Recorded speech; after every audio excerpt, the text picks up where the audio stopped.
Thank you. Parliament is resumed. All our members, you will note that I think there's going to be another engagement at 5 or 6:30 this evening, and therefore, for those who have yet to contribute as much as possible, try to get a time limit to between 20 to 30 minutes for those who have yet to contribute to the motion. So let's have the first one. Yes, thank you. Honourable Minister for Mines and Energy, MP for West Makera. Thank you, Mr. Speaker, for allowing me to contribute to this very important motion. I would like to also thank the chairman and the members of the Public Accounts Committee for their scrutiny of the 2026 budget appropriation bill. Also, I would like to thank you and the good office, Mr. Speaker, for facilitating the processes for this important bill to come before the House. Mr. Speaker, I know regards to my ministry, a lot has been said based on the interests of the people of this nation. And I rise to represent the policy directions, Mr. Speaker, but also to highlight some achievements and some commitments of the ministry moving forward. Mr. Speaker, as you know, our ministry is mandated with the stewardship of minerals, energy, including electricity, petroleum and renewables, water resources, and national geological survey systems. It is a ministry, Mr. Speaker, that looks after some very important sectors of our country within the productive sector.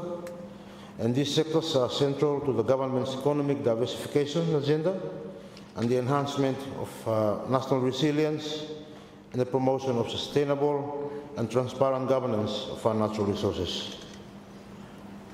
Mr. Speaker, the government's budget team, accelerating economic transformation, resourcing the resource to drive economic growth and sustainable development, is both timely and strategic. It aligns directly with the ministry's reform pathway, which seeks to expand national productivity, strengthen governance, and ensure that our natural endowments translate into broad-based equitable benefits for all Solomon Islanders. So I would like now to comment on strengthening governance and regulatory frameworks within the ministry. And here, Mr. Speaker, I would like to particularly point out the Mineral Resources Bill 2025. The bill, Mr. Speaker, is a milestone in 2025 and was the completion, its completion and the tabling before this Honourable House. It's the most significant transformation for our mining sector in regards to its governance, and it is an achievement that we in this House should all be proud of. The bill replaces outdated legislation with modern, transparent, and internationally aligned frameworks. It establishes predictable and accountable licensing procedures, strengthens inspections and compliance enforcements, improves royalty administration and revenue assurances, embeds environmental safeguards and landowner protections, and creates Solomon Islands Minerals Advisory Council. This landmark reform builds investor confidence, ensures responsible development, and supports our broader commitment to Extractive Industries Transparency Initiative, or in short, EITI, as we affirmed in the national budget. So with regards to the petroleum sector reform, the ministry continues to progress a comprehensive review of the Petroleum Exploration Act, supported by technical assessments and a national steering committee. This review modernizes upstream governance, clarifies fiscal and regulatory expectations, and strengthens oversight of our extended continental shelf, an increasingly strategic national asset. The ministry is also advancing a petroleum and biofuel refining policy, Mr. Speaker, improving national preparedness for future energy transitions. In partnership with SPC and USP, we are progressing work on ocean thermal energy conversion, OTEC, supporting Solomon Islands Blue Economy vision. Mr. Speaker, I wish to inform this Honorable House that over the past months, the Petroleum Division socializes the petroleum and biofuel refining policy and OTEC with 3 provinces thus far, and will continue to do so in 2026. This consultation is important not only to inform, but to gauge provincial participation and support in these reviews and developments. In the energy sector, Mr. Speaker, reform of the energy sector is essential to the country's economic competitiveness. During 2025, the Ministry has finalized the drafting instructions for amendments for the Electricity Act, foundational work towards establishing an independent energy regulator, preparatory work for the 2026 electricity tariff review, and development of Solomon Islands Energy Roadmap 2026 to 2030.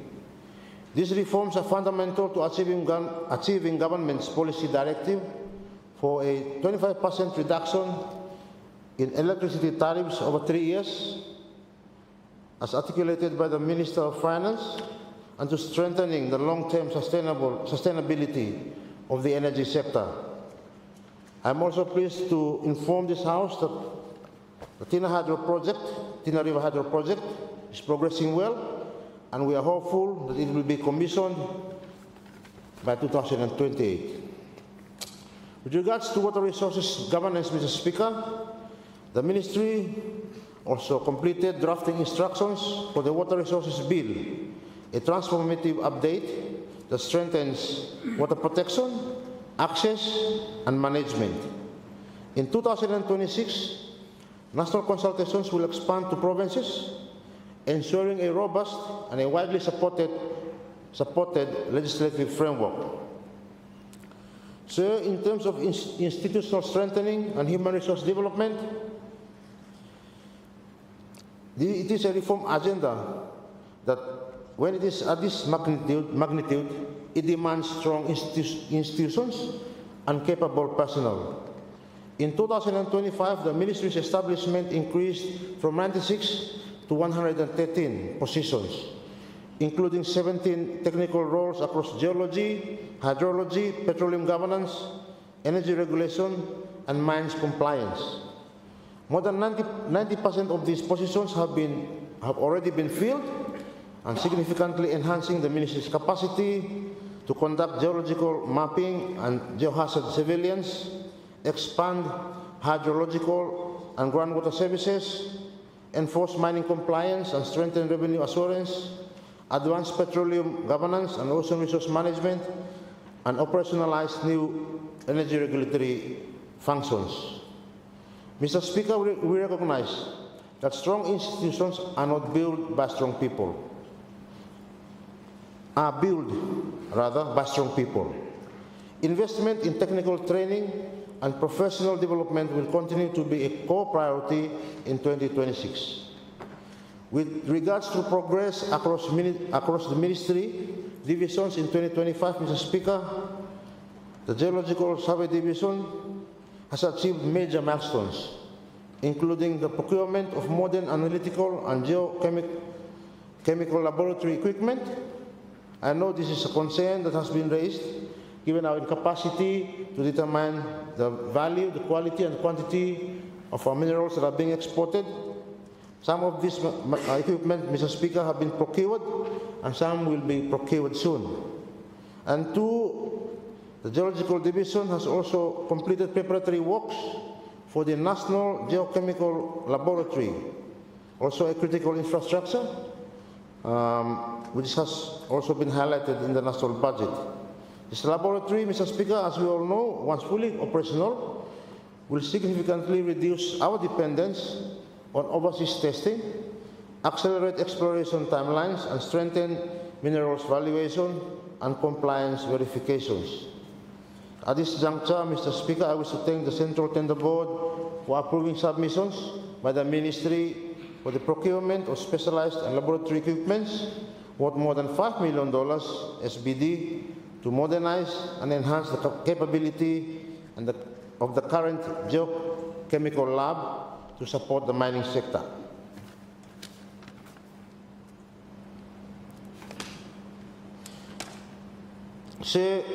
The Geological Survey Division has also completed upgrades to the geohazard monitoring and disaster readiness systems, the development of hydrology and groundwork data platforms, updates of minerals occurrence maps across Solomon Islands, established collaboration with regional and international institutions and organizations to enhance geological research and mapping, which will improve access to advanced data and technology and supports better management of earth resources and geohazards.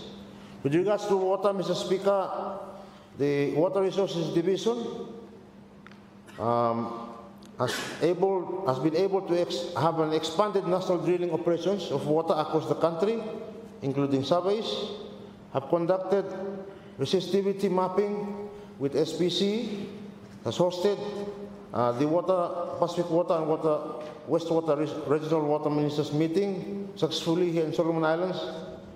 It's also advancing the Water Resources Bill and strengthened hydrological monitoring frameworks over the past months. These initiatives directly support rural water security, climate resilience, and urban water management. In the Energy Division, Mr. Speaker, the division has achieved major milestones, including hosting the National Summit, an Energy Dialogue Forum, establishing a National Energy Task Force, strengthening collaboration with World Bank, UNDP, and key energy stakeholders, advancing tariff regulatory frameworks, and supporting renewable energy expansion, including commitments under the hydropower project. These actions lay the foundation for reliable, affordable, and clean energy for all Solomon Islanders. In Petroleum Division, Mr. Speaker, there is progress in the Petroleum Legislative Review, and preparation is ongoing for 2 extended continental shelf submissions to the United Nations, and there's greater engagement on OTEC and marine resource governance. This strengthens sovereignty of our offshore resources and supports Solomon Island government's blue economy aspirations. In the mining sector, Mr. Speaker, we are undergoing extensive inspections with the mines and prospecting licenses. Internal compliance reviews and enforcements are ongoing. We have strengthened royalty administration, including regularized payments from Gold Ridge on the outstanding royalty payments, and there's progress on the minerals bill, Mr. Speaker, which we are expecting to come before the House early next year. These efforts reinforces our accountability and improved revenue assurance and safeguard landowner and national interests. In terms of the budget for this year, Mr. Speaker, with the support of the appropriation bill, the ministry will deliver an ambitious and far-reaching program. And the key priorities include the implementation of the Minerals Resources Bill 2025 and the establishment of CMAC, completion of national consultations and finalization of the Water Resources Bill, the operationalization of the Independent Energy Regulator and the amendment of the Electricity Act, the completion of the Petroleum Legislative Review and the development of a petroleum and biofuel refining policy, the construction and commissioning of the National Geochemical Laboratory, and expansion of rural drilling and hydrological monitoring across provinces, the rollout of Solomon Islands Energy Roadmap 2026 to 2030, and drafting of the Energy Bill, and the ongoing institutional strengthening, including training, technical capacity building, and improved digital systems. Mr. Speaker, before I close, I would like now to take this opportunity to respond briefly to some of the recommendations that have been raised in the PAC report. Mr. Speaker, in terms of recommendation 43 of the PAC report requesting the submissions of definitive proposal to fund the designing and the construction of the geochemical laboratory for its inclusion in this budget, so the ministry acknowledges that the geochemical laboratory was not featured in the 2026 budget. However, there are ongoing negotiations with some of our development partners, and if these negotiations are successful, we will be able to have the important infrastructure constructed through donor support. However, we are also considering submitting a supplementary proposal, and additional discussions are currently underway to ensure that this very important development is featured in 2026. It is our wish that it is completed by 2026. The spending in respect to specialized geochemical laboratory equipment thus far is more than $5 million Solomon Islands dollars, Mr. Speaker, which is now before the Central Tender Board for its consideration. And I would like to assure this House that once these equipments are procured, we would be able to have the capacity to ascertain the value, the quantity, and the content of the minerals that are being shipped out of the country, and it will enable us to better able to govern the processes, including the exploitation of our mineral resources. For recommendation 44, Mr. Speaker, in respect of gold and nickel concentrates, that pricing be increased and gazetted. Mr. Speaker, my ministry through the Mines Division, in collaboration with the Ministry of Finance, are looking at establishing a structured, transparent, and technical pricing mechanism anchored in international benchmarks, validated scientific data, operational costs, and government fiscal needs. A successful implementation or successful activation of the mechanism would allow the Ministry of Finance and the Mines Division to confidently revise, increase, and gazette official prices for gold and nickel concentrates. This ensures fair value capture for state, predictability for the mining operators, compliance with international best practice, and enhanced revenue for Solomon Islands.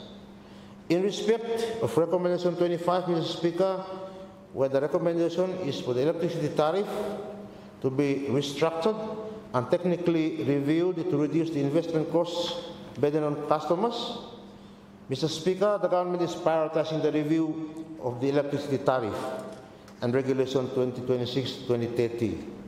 The following were recommended for reduction from the non-fuel component of the tariff. One, the weighted average cost of capital, the reduction to state of SOE standards at less than 6%. Operational expenditure, or OPEX, 10% reduction. Capital expenditure, or 20% reduction. These reductions will cater for the reduction in the non-fuel component of the tariff, and in general will significantly result in a significant reduction in overall tariffs. For recommendation 48, Mr. Speaker, with the view of Solomon Islands Water Authority, or SIWA, to be reinstated back to its SOE status under the SOE Act, the Ministry, through the Water Resource Management Director and his team, are developing a key strategic criteria recommended for assessing and reinstating the SOE status of water utility in Solomon Islands, that is SIWA. The criteria is developed to ensure that the utility operates with strong governance, reliable service performance, and financial viability, environmental compliance, and alignment with national development priorities. Upon completion of this task, Mr. Speaker, the Division will then discuss with SIWA Board and the utility heads for further realignment before reinstatement. In conclusion, Mr. Speaker, The 2026 Appropriation Bill empowers the Ministry to fulfill its mandate and to continue building a transparent, resilient, and modern resource governance system. Through this strengthened legislation, capable institutions, and targeted investments, we are laying the foundation for a more diversified and prosperous economy. Our commitment is clear: to ensure that minerals, energy, water, and geological resources of our nation deliver meaningful and lasting benefits to every Solomon Islanders today and for generations to come.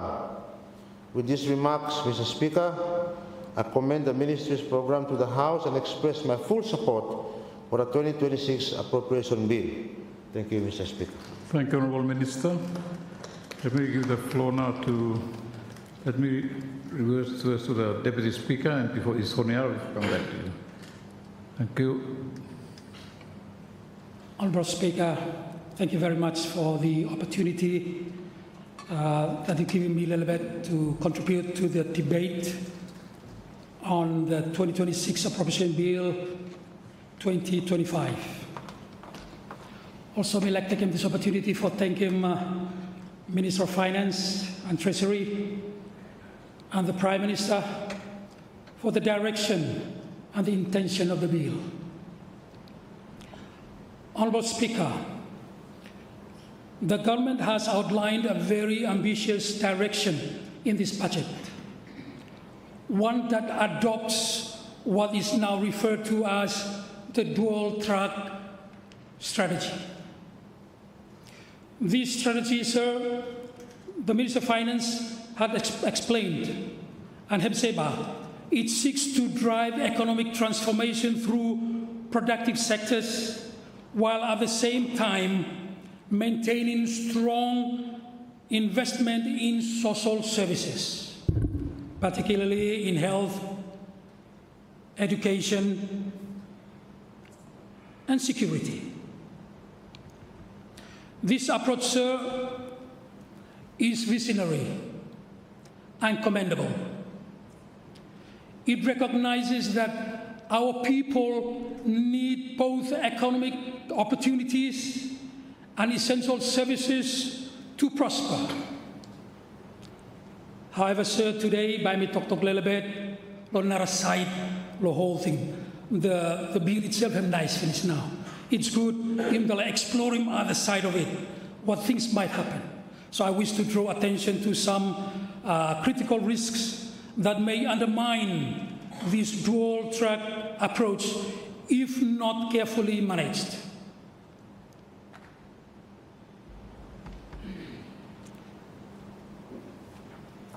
Firstly, physical overstretch.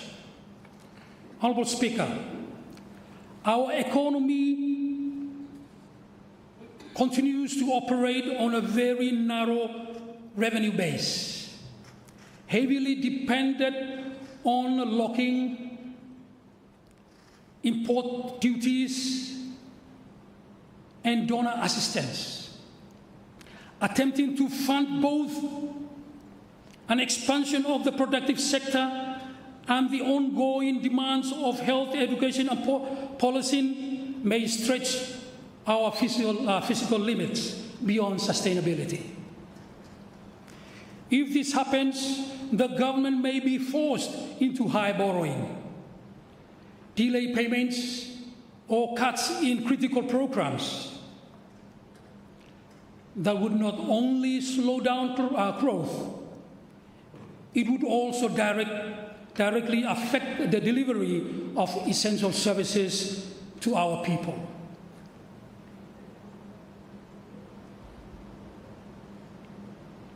Secondly, sir,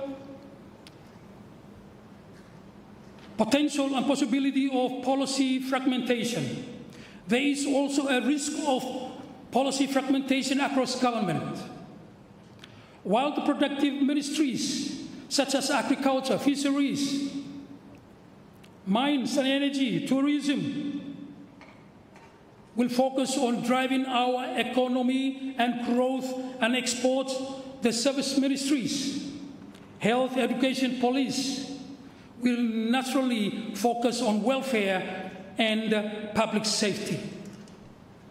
If coordination between these arms of government is weak, we may end up with overlapping programs, competing priorities, and wasted resources. For this dual-track approach to succeed, there must be strong central coordination and one unified national vision. Tatim Dalanidim.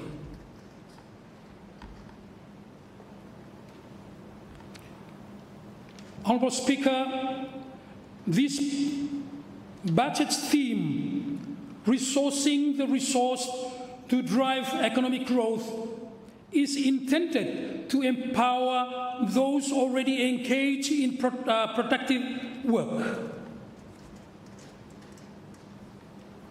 But it carries a serious risk of leaving behind the unresourced.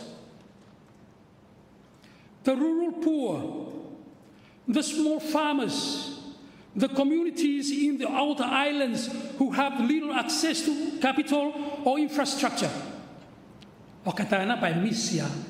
Though we say the budget help people, but if we are not careful, that group by miss, because we'll be focusing on resourcing the resourced. If we are not careful, sir, the benefits of growth will concentrate in certain provinces or among those already better off, leaving others further behind. We must therefore ensure that our economic policies remain inclusive, that no one is to exclude from participating in the national progress.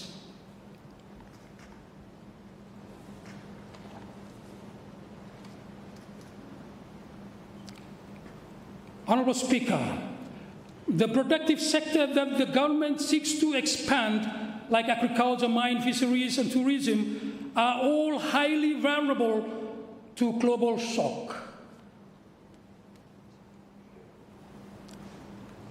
A fall in commodity price, a downturn in demand, or even a cyclone could sharply reduce revenue.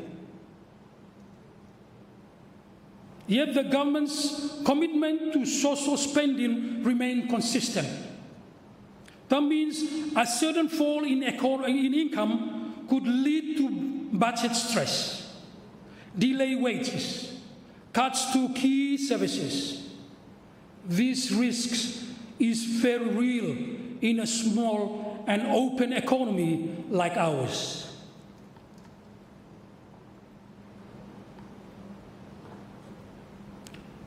Honourable Speaker, we must also recognize the challenge of implementation. Many ministries still face shortage of qualified staff, weak project management, slow procurement processes, and if we expand both the productive and the social programs without improving our governance, we will only multiply the inefficiency and wastage. Good governance, accountability, and time reporting are essential if the dual-track strategy is to succeed in practice.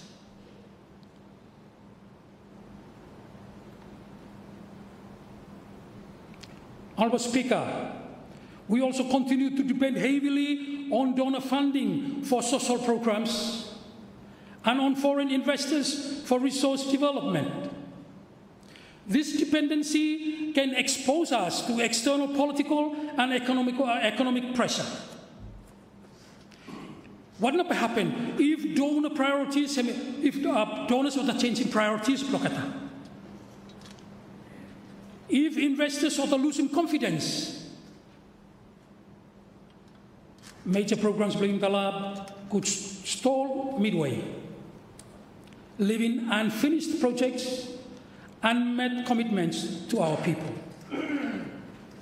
We must therefore work toward greater physical self-reliance and encourage local investment capacity.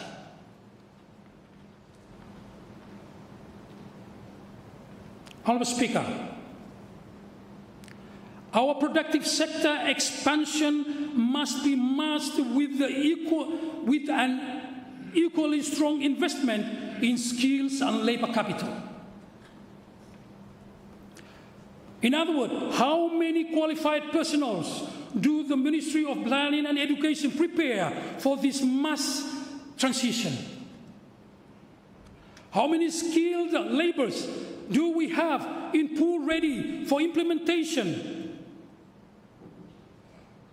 At present, there is a mismatch between the training offered in our schools and skills demanded by our new industries, such as if you go inside lo agri-processing or factory block agriculture, if you go factory block mining, if you go factory block fisheries, if you go renewable energy, how many skilled people in the current for doing this implementation?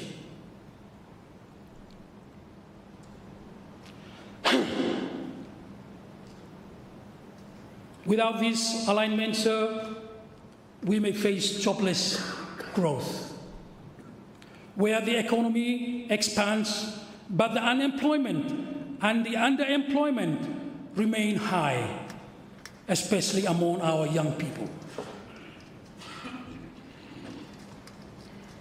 Finally, sir, we must be mindful of the environmental costs of rapid resource exploitation. It is true that the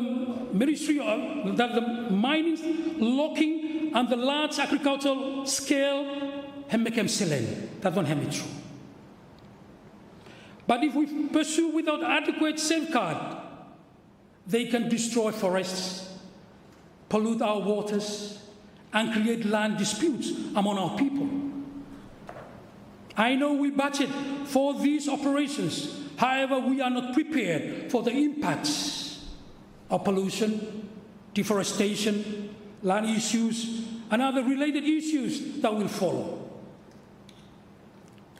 Economic growth must therefore go hand in hand with environmental stewardship and community consent.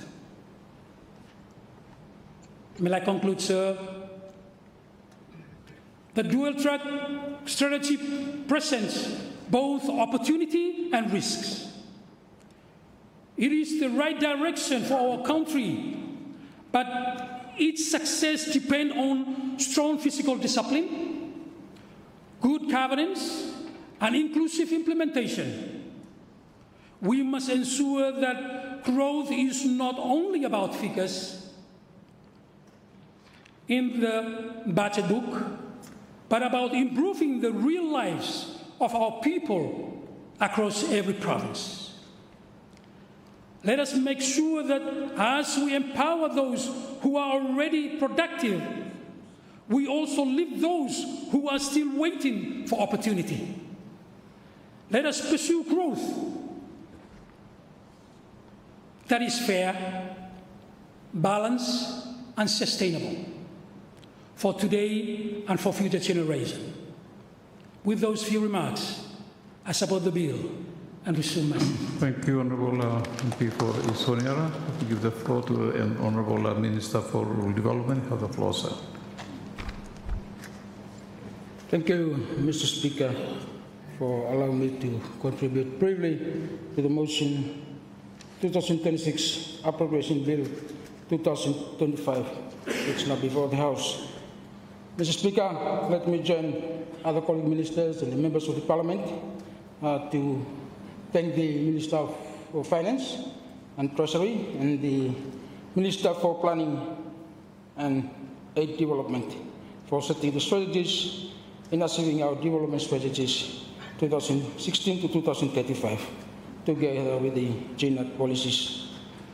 Mr. Speaker, my observation on the bill, I believe, will definitely contribute to the progress and transformation for many sectors of development in the rural areas throughout the country. Mr. Speaker, This financial year 2025 is generally a good one in terms of the execution of our ministry's policy, especially the implementation of the CDF Act 2023. Despite its policy guidelines, is set to be fully implemented. Mr. Speaker, the Ministry of Rural Development, as we know, claims the largest capital budget in year 2005 and year 2026. This is about $253 million to support the constituency development program. This shows how commitment GNAT is to our rural people. My ministry ensures that development reaches every corner of our nation, and the long-standing imbalance between urban and rural areas must be addressed with clear mandates, with legislative and structural reforms. Mr. Speaker, since the past 7 months, I have noted key progress in several sectors under the rural development. At this point, I want to thank all the 50 constituencies for your support in delivering your projects over the course of the year. Mr. Speaker, let me highlight some key undertakings this year in terms of delivery milestones, and thus my ministry wishes to specifically acknowledge the following development undertakings. East Malita constituency with an extended feeder road from Auvasu in East Parai to Nomolalai in the borderline of East Koyo. The feeder road spans about 6 kilometers and significantly is burdens of rural people to traverse mountains and cross rivers to reach their villages and access government services. It significantly increases livelihood opportunities and rural economy through agriculture undertakings. Let me also thank the Gala constituency for the rehabilitation of the Boromole to Rara Road, which has lie dominant for years. This rehabilitation, Mr. Speaker, is anticipated to revitalize the agriculture and tourism activities in this region, thus expanding the economic activities in the immediate communities and the region as a whole. The initial investment through CDF for this project is estimated to be around $1.2 million. Let me also thank the Small Malita constituency for road program, which since its inception around year 2015, and has so far attracted an investment worth $20 million, both machinery and other inputs. This significantly through the CDF. This investment alone, once completed, will have a significant impact and change to the economic and social landscape of Small Malita Island. Let me also acknowledge the North Coral Canal constituency. Road improvement is a significant improvement for market access to the rural farmers. Mr. Speaker, there are 4 examples of road infrastructure alone, including others, has increased accessibility for rural development and communities and connecting hundreds, if not thousands, of our rural people to essential services and economic opportunities. Furthermore, Mr. Speaker, the CDF supports other major economic investment, one of which is the Kolombangar landowner's historic 20% share in the KFPL. I want to make it known to the Parliament that the background work and support for the fulfillment of this historic undertaking was made possible through the Constituency Development Fund.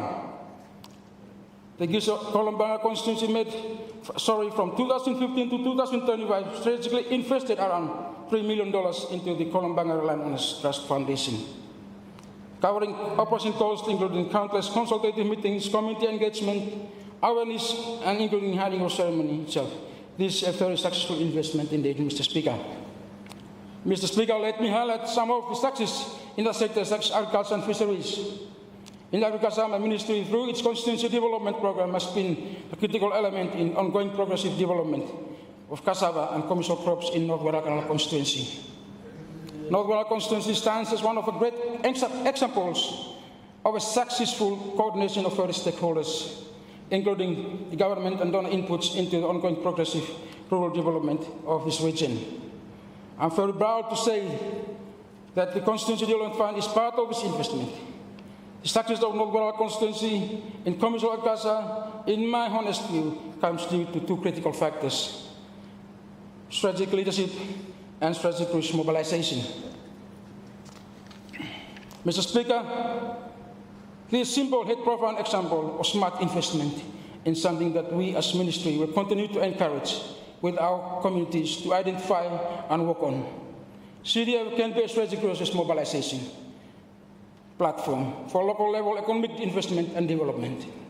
Mr. Speaker, apart from this example, my ministry continues to deliver through the 50 constituency overseas macro project throughout the Solomon Islands.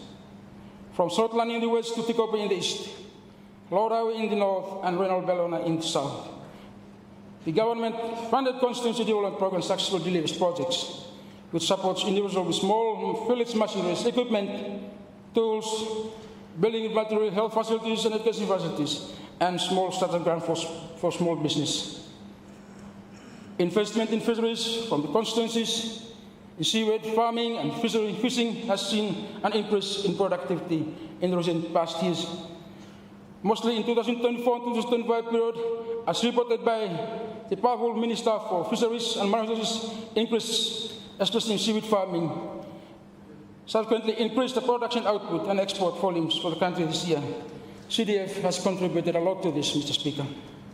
On that note, Mr. Speaker, I'm pleased to announce that in 2026 preferred supplier arrangement for the Constituency Development Program for the first time, specific materials and equipment required to support industry will be featured in our PSA catalogue to allow for more direct inputs from CDF into the rural fisheries sectors. This is to target the increase in the production of seaweed for the export market. I look forward for a successful intergovernmental partnership between the Ministry of Rural Development and the Ministry of Fisheries and Marine Resources in the production of seaweed in this country in 2026 and beyond. Mr. Speaker, the Ministry of Rural Development continues to work on strengthening the governance mechanism around the Constituency Development Program. Despite challenges with the framework, it is my ministry's ambition to develop clear and legal guidelines around the program and its implementation. It is our strategic intention to continue to ensure system and processes are well developed for this program. Additionally, the ministry will also ensure that efficiency and effective delivery is made by the program for the people. Mr. Speaker, come financial year 2026, my ministry stands prepared to once again deliver its policy mandates and support the delivery of services to our people through the Constituency Development Program. I once again thank you all. Thank all our stakeholders and 50 constituencies for your close collaboration with my ministry in delivering the 2025 budget. I look forward for that collaboration to continue in 2026. In conclusion, Mr. Speaker, let me thank the Chairman of the PAC for a job well done in scrutinizing and compiling the report for this bill. Once again, Mr. Speaker, my ministry wishes to thank the GNET government through the Ministry of Finance and Treasury and the Ministry of National Planning and Development Coordination for supporting the ministry's budget submission and endorsing it to come to this far. With that, Mr. Speaker, I too support the motion and resume my seat. Thank you. Thank you, Honourable Minister. Honourable Minister for Foreign Affairs and External Trade, you have the floor, sir. Thank you very much, Mr. Chairman, sir, for giving me this opportunity to also contribute in the debate of the second reading of the 2026 Appropriation Bill 2025. Mr. Speaker, first of all, I'd like to acknowledge the budget unit of the Ministry of Finance for coming up with the baselines, and the Minister of Finance for bringing it to Caucus and Cabinet, and Caucus and Cabinet to dwell on it. A little bit raw, Blimfella instead.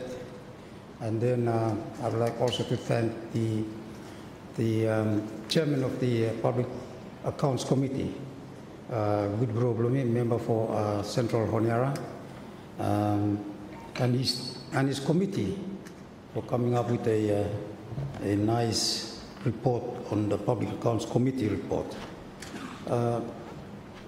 Mr. Speaker, as you remember, Taimimi, when you were Minister of Foreign Affairs, what the reports for public accounts in 2006, 2007, and so come up, they were at a small number. Today, we have a very comprehensive public accounts committee report, which is good.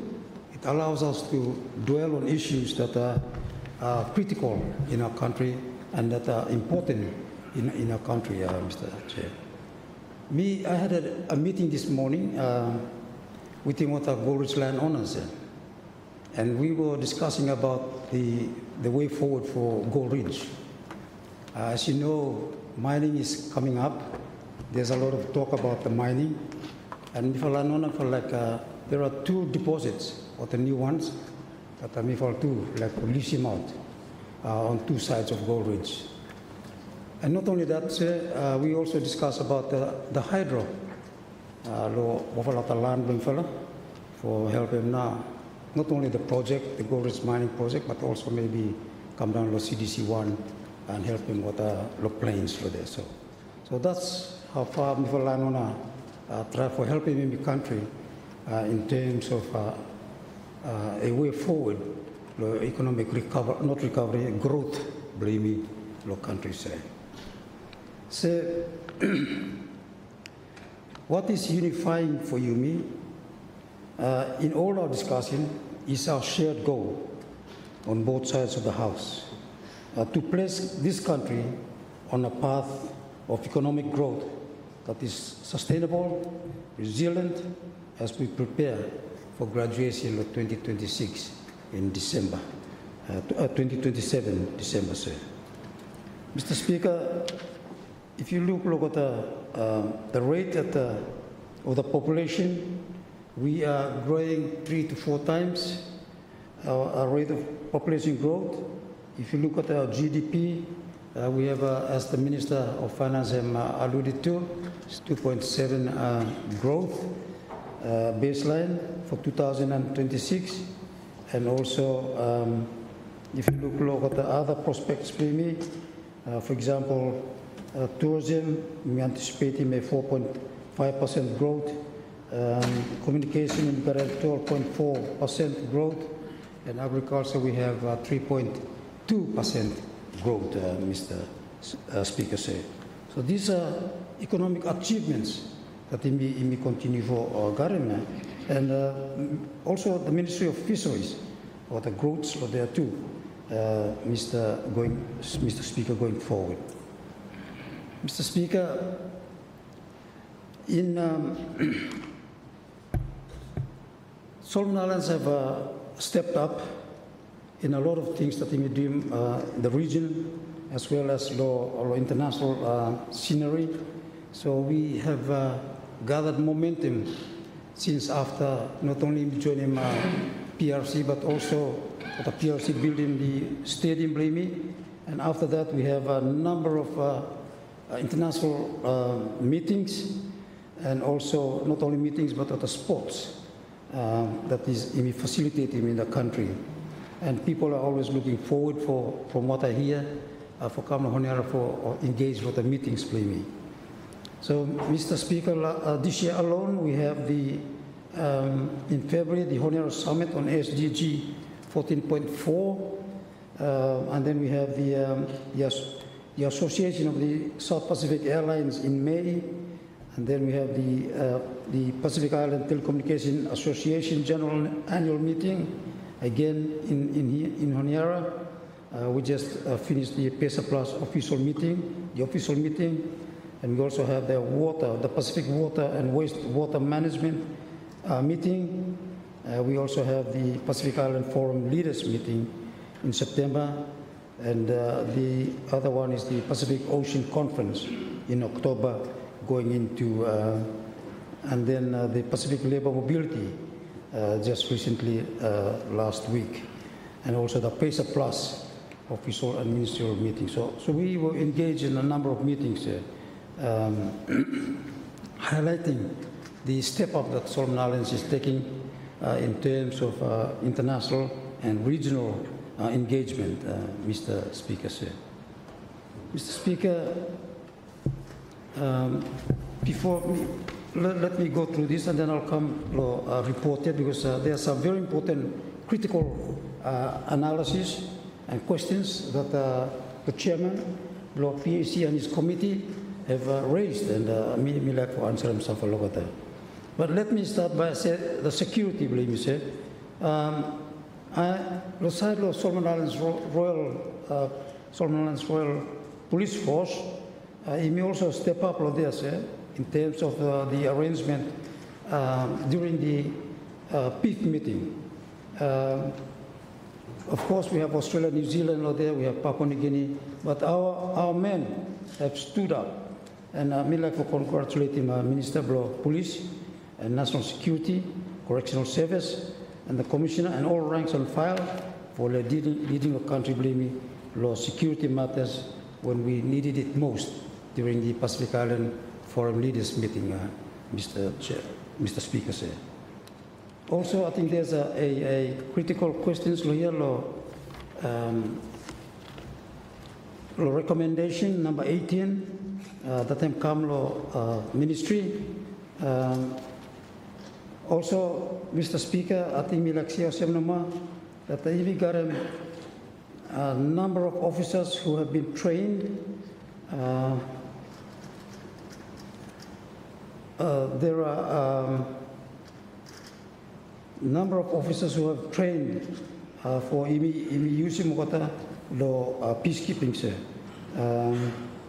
So they have finished their UN pre-deployment processes, and hopefully in 2026 they will be able to participate in the UN peacekeeping missions.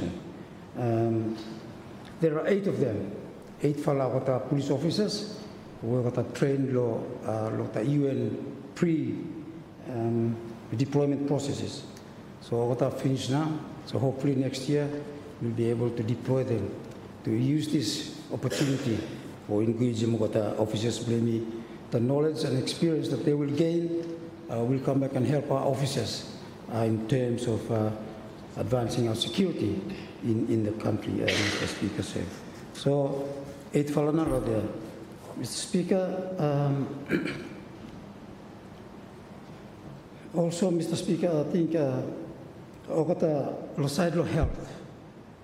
Minister of Health and I are working together Ogata issues for health, particularly at the funded comprehensive medical center that performed a historical heart and kidney operation.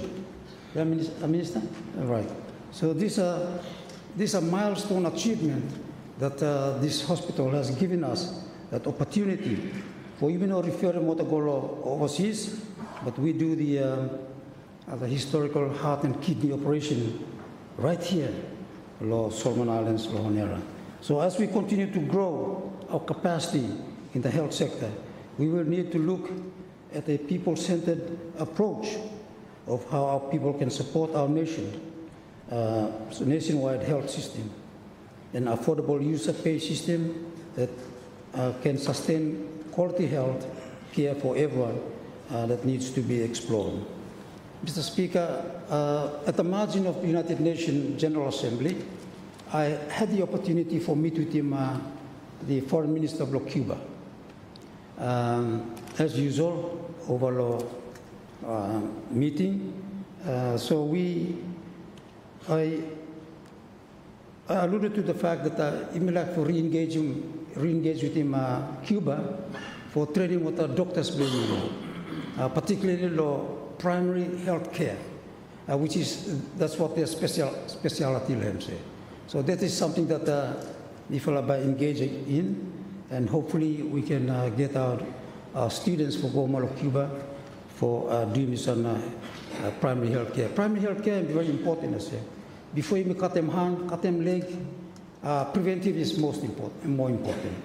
Now, yeah, you mean preventive, even doing preventive, because our primary health care have not really driven this preventive measures, the community blaming and the villages and throughout the country. So instead, you can come for referral for cut them leg, cut them hand, cut them operate. Doctor, Is that right?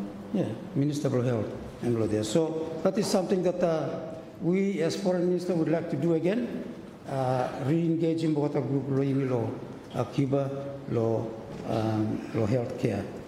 Mr. Speaker, as we deal with the challenges of educating more doctors, we need to pause and think seriously of working with CNU and constructively with the School of Medicine in partnership with universities abroad. More than 75 years ago, we have been sending students abroad to medical training, particularly Papua New Guinea and Fiji. Now we start for diversified. We several got trained in Taiwan, and they came back, graduated, and now out of Cuba, they come back, they graduated. But we also have our friends in India. They are out of good too. So that is something that we can socialize with the Bogota Embassy, India, or Canberra, of how we can advance the training of medical students. Mr. Speaker, on part of health, yes, sir. It's part of labor mobility too, and if we send what labor mobility, people maybe go to Australia and New Zealand. That is very good. We've tried and diversified what sectors here, which is good. And thank you, member for Small Malaita, for you praise him at the labor mobility that have bring him not only helping with the families, but with the individuals that go, but the remittance that them come in several country bringing. That is well received. But they may have diversified, sir. Under our bilaterals with him with the Pacific Island countries, we have diversified, even sending with the nurses through the labor mobility sector, Vanuatu, Niue. Now we're engaging with Otalo, Tuvalu, like them too, and also the Cook Islands. So those are the countries that we will be engaged with. And me ask the Minister of Health and the Minister of Education for training. This is our strength. Meeting in nursing, healthcare, aged care, hospitality. These are our strength. And I'm good for me go deep into it and into it so that not only male and female nurses, but also the doctors believe me too. And so. So that is something that we will continue to advocate, helping with other Pacific Island countries who sought for low health sector in nursing and what the doctors are saying. So that is something that if I like to do. Even training what the nurses maybe as part of our human resources export or something the same. Just thinking aloud. Mr. Speaker, in terms of what the treaties and what the trade agreements and what the treaties, I intend to set up what we call an international cooperation division, so that them really look after what the MOUs and the agreements that we have signed over the years, law ministry, and not only that, and related goal of agriculture, related goal of fisheries, related goal of health, related goal of education, so that we have a consistent update, look at the MOUs, what the treaties, and what agreements that we have in our diplomatic relationship with other countries. Mr. Speaker, this international cooperation division will take care of that, and then keep updating me. And maybe better work together too. And I see the critical questions here. I work with him, group member for East area, as chair of the international relations committee, the foreign relations committee, in going forward. I think that is how we organize, so that the foreign relations committee are in par with him, fellow ministry, as to how the agreements, the MOUs, the treaties that we have, and the conventions that we have signed over the years are benefiting or are working for us or no work for you. So it's very important of this manner to Parliament and part of government to us. So it is only fair and good that we should work together and collaborate together for this one. Mr. Speaker, I think the graduations for LDC, as we say, targeting for December 2027. But at the rate that we are going, I can tell you, if I miss SDGs, there's a number of SDGs that we no Lodena. So we might rethink time we go to 2026. Should we graduate or even no more? But in going forward, some of the SDGs, even no really fall short in achieving what. Mr. Speaker, whilst my ministry do not have a development component, budget. As you look at development budget, by looking before zero, Ministry of Foreign Affairs and zero development budget. This is zero number 2. Then you start count 0, 1, 2, 3, go up. But before start with 0 straight. So we have an office that we would like to build, Los Suba.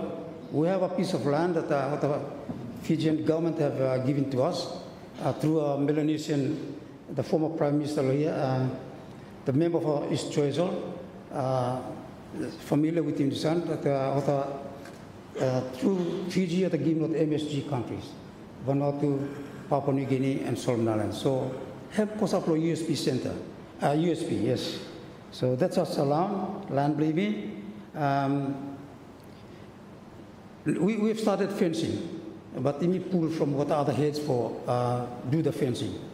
We need to do the scoping and the design, the architectural designs. So we look at development budget, no any money for me for doing that kind of work. But as you know, Mr. Speaker and the Prime Minister, there's a lot of way to skin the cat, so to speak. He must have dreams or something that he must have helping me, Mr. Lever, to find the money for helping with the email design, concept, and architectural work. So it will be our third mission that we have built, one in Canberra, one in Papua New Guinea, and this one of Fiji. And we think also, Mr. Speaker, I think it's time that we invest, because we'll be there for the whole long haul. Like in Brussels. We've been there for how many years now in Brussels? And we've been paying rent, lo mission as well as the resident. So it's time that we invest. Using NPF for helping me buy and purchase houses or residents and offices. These are investments that once we finish, we have something that we can sell or we can, These are the kind of thinking that we got, radical thinking that instead of we go occupy no mission all the way, we own it. So that by the time we finish, we have something that we can sell. As you know, Mr. Speaker, I recently we go to Geneva for the COP11 meeting, where the Ministry of Health, again, it's on tobacco control. I met with the Swiss government, and we have struck a very good deal, sir, Mr. Speaker. So by reopening back more office in Geneva, at a very, very good operational agreement within the Swiss government, believe me. So what about paying rental blow office, paying rental blow resident, supplying water equipment law office, and then putting over intern for work with TBB, and so on. And then helping me with purchasing cars, so they will pay it. So those are the things that are at no cost, believe me now. So for the next 3 years, that's what's going to happen. Free of cost, and he may save up until he build up that saving so that he must do a work blame law Geneva. There's a lot of agencies there, as you know, Mr. Speaker, the ILO, WTO, WHO, ITU, the human rights group there, the Red Cross, the Red Crescents, they're all in there, Geneva, and it's important for me going forward. So whilst we are there, but we have to do more protocols, not verbal, call UN, call the office below Switzerland, and then maybe start setting up office blaming. In the first quarter of next year, 2026, Mr. Speaker, I'm targeting for you setting up office there to re-engage back with the UN system agencies, Geneva. Mr. Speaker, Solomon Islands have stepped up in terms of presidency, in terms of chairmanship. Yeah, this time we chairman below PIF, rotational baby, and then he also chairman law, he president's law, the OACP, the Organization of the African, Caribbean, and the Pacific States. So that is another engagement.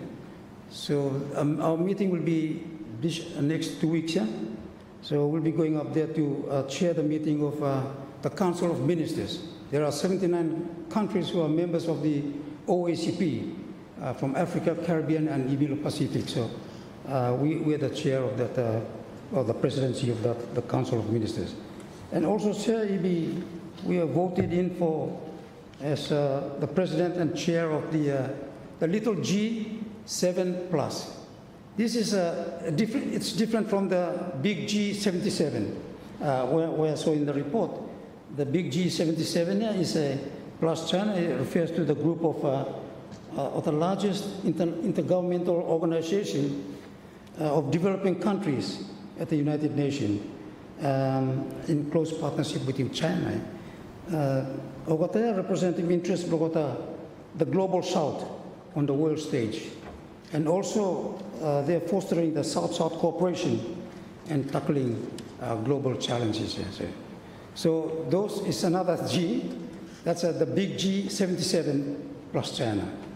We are chair of the January 1st.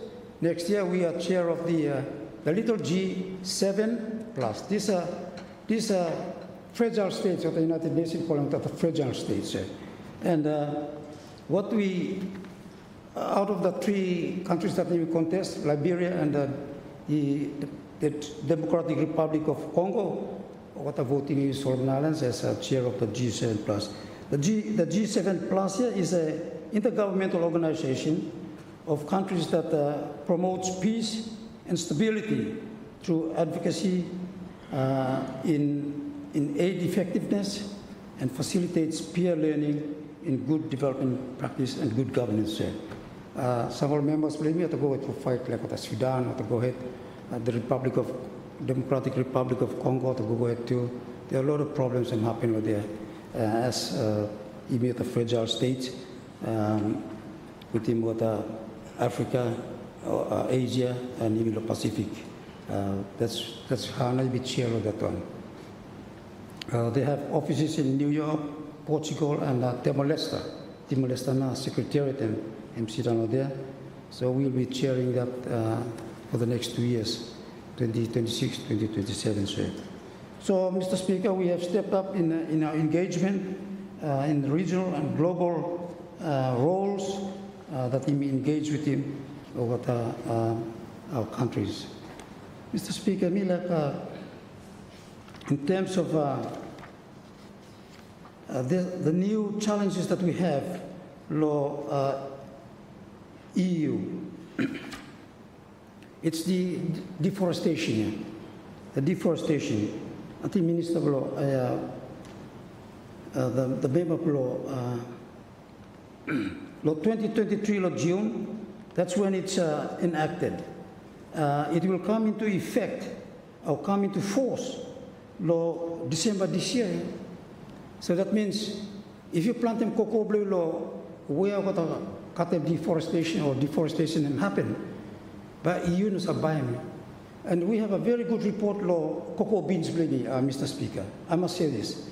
Law European Union, what I like him the cocoa beans blaming. So this is where Sam comes in a very important place of important strategic crucial role in terms of getting now the people where farming with the cocoa beans where the like them, so that the quality is good, but we need the quantity. Yeah, quantity blaming must be gonna. And also New Zealand, what I like him some cocoa bean blaming. And what I bring come for chocolate where what I walk him. Hey, man, nice chocolate. Out of our cocoa beans. So you see our farmers need to be, even helping with the farmers blaming, grow more, get a bigger quantity, the quality and the finished. So we have two institutions or two countries, European Union and New Zealand, like cocoa beans, believe me. So important things now, the EU, we must not plant them cocoa or palm oil or coffee or something like that. The place where the deforestation happen, because by the EU by not accepting. So minus sahana by doing this, but even need for protecting what commodities blame and exports blame go lo there. Mr. Speaker, I happened to go to Vietnam and I met with the Prime Minister and also the Foreign Minister. We signed what is called a framework for cooperation. Thank you, Prime Minister, for sending me go there. Vietnam is a very resilient country. Out of the rumbles of the war, the ashes of the war, and you see how now economy about to grow. Three things, yeah. Export blogata, the strong domestic market blogata, and tourism boom that is happening in Vietnam. We came to the airport Hanoi. We couldn't go because the tourists mostly the Europeans. And I was asking the protocols, what will happen? So, we will have tourists every day. And you see, that's how tourists boom in go ahead to Vietnam after the war, and how these people become a resilient people and resilient country. And I must say, Mr. Speaker, Otagarang follow the best rice region, believe me. I think we should change from ordering rice to Australia, ordering rice to Vietnam. I think change that area. But we have this cooperation. We work. Mr. Speaker, what I like to invest too, in socializing the Bina Harbour issue, and they would like to invest fishing projects here in Bina Harbour. So that is something that we can engage with them and meaningfully going forward in try to associate, try to specialize in the Bina Harbour project. You need to talk about, but nothing has been done, so now is the time for even for doing something. Mr. Speaker, as you know, we may export go to EU, we may export go to UK, we export to Australia, New Zealand. We were hit hard by the tariff of the USA put in, especially the tuna blame and cover to the US. But now what easily they are putting it on pause, allowing me as a least developed country for export in this regard. Mr. Speaker, in the interest of time, I think I will not talk yet. So by me short normal here. In closing, sir, Mr. Nama, I'd like to thank you this budget, and I'd like for supporting what the Minister of Planning and Parliament. This budget is not about numbers; it's about people. People believing are very important. So, with these remarks, Mr. Speaker, me supporting the bill. Thank you. Thank you, Honourable Minister. Last one, let me give the floor to the Honourable, Culture and Tourism, then I'll come back to you, Honourable Deputy Prime Minister. Thank you, Your Honourable Speaker, sir. I thank you for the opportunity to contribute to this debate on the 2026 Appropriation Bill 2025. At the outset, allow me to acknowledge and sincerely thank the Honourable Minister for Finance and Treasury and his staff for the careful and responsible manner in which he has presented this bill before the Honourable House. His leadership continues to guide our nation's fiscal course with clarity and purpose. I also like to thank the Chairman of PAC and his committee for the scrutiny provided on this bill. Honourable Speaker, sir, the theme for the 2026 national budget, accelerating economic transformation, resourcing the resourced to drive economic growth and sustainable development, is a powerful statement reflecting our collective ambition to empower the sectors, institutions, and people who are already demonstrating capacity in readiness to contribute meaningfully to national development. In the Solomon Islands context, this theme resonates strongly with the tourism and cultural sectors. Tourism and culture have been among the most resilient and promising sectors, capable of producing broad-based economic benefits, stimulating rural development, creating employment, expanding foreign exchange earnings, and strengthening our cultural identity. And I would also like to thank my colleague MPs who have spoken earlier in support to critically focus on this important sector and raise important issues that we need to address to fully realize tourism's potential in our economic development. Tourism industry performance in 2025. Honourable Speaker, sir, I would like to begin by highlighting the performance of the tourism industry to date. I am pleased to report positive progress in the tourism sector for 2025. As of the third quarter, visitor arrivals has increased by 12.1% compared to the same period in 2024. This is a strong indication that our industry is recovering well and gaining momentum, and we hope to reach the pre-COVID visitor arrival number by end of this year to 30,000 visitor arrivals. Our overarching long-term goal is to reach 100,000 visitor arrivals by 2035. And to achieve this, we will require a consistent annual growth rate of 11 to 15%. Based on the current upward trend and the increasing level of tourism development activities backed by strong support from this House, we are confident this target is achievable.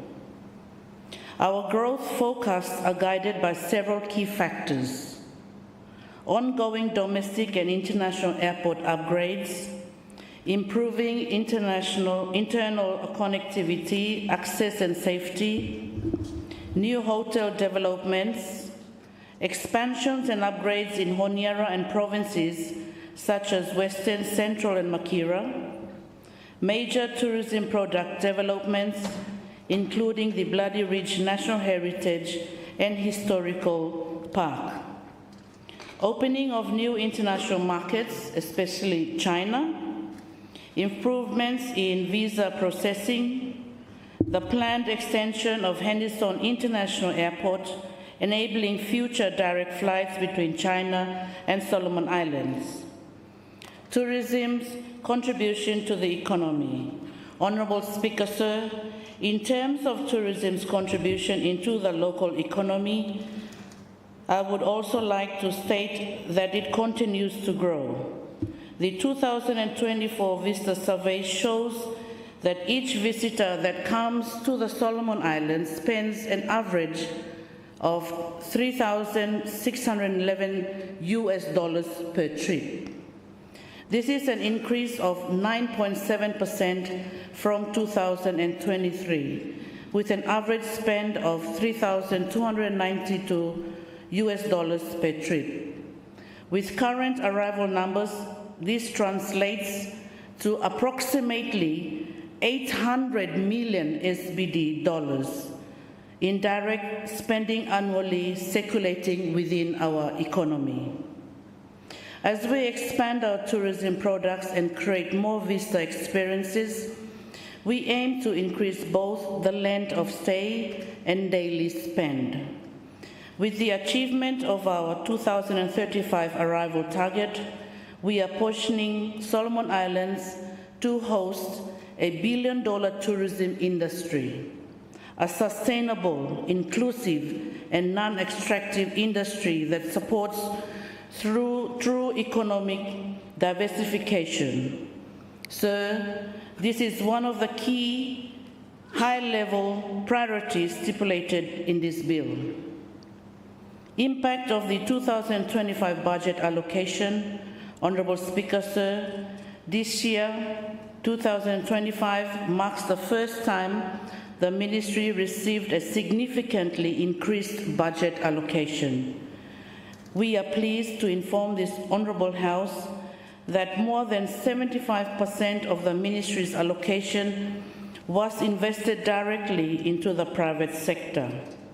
Our 30 local tourism operators were supported through various programs, and as a result, we expect over 300 new international standard beds to be added to our national room inventory, which currently stands at 4,385 beds. These investments underscore the importance of empowering our own local Solomon Island investors to take ownership of the tourism industry. Unlike our regional neighbors, where the tourism industry is overwhelmingly dominated by foreign ownership, Solomon Islanders must remain the center of our tourism economy, and ensuring that benefits are widely shared and remain locally.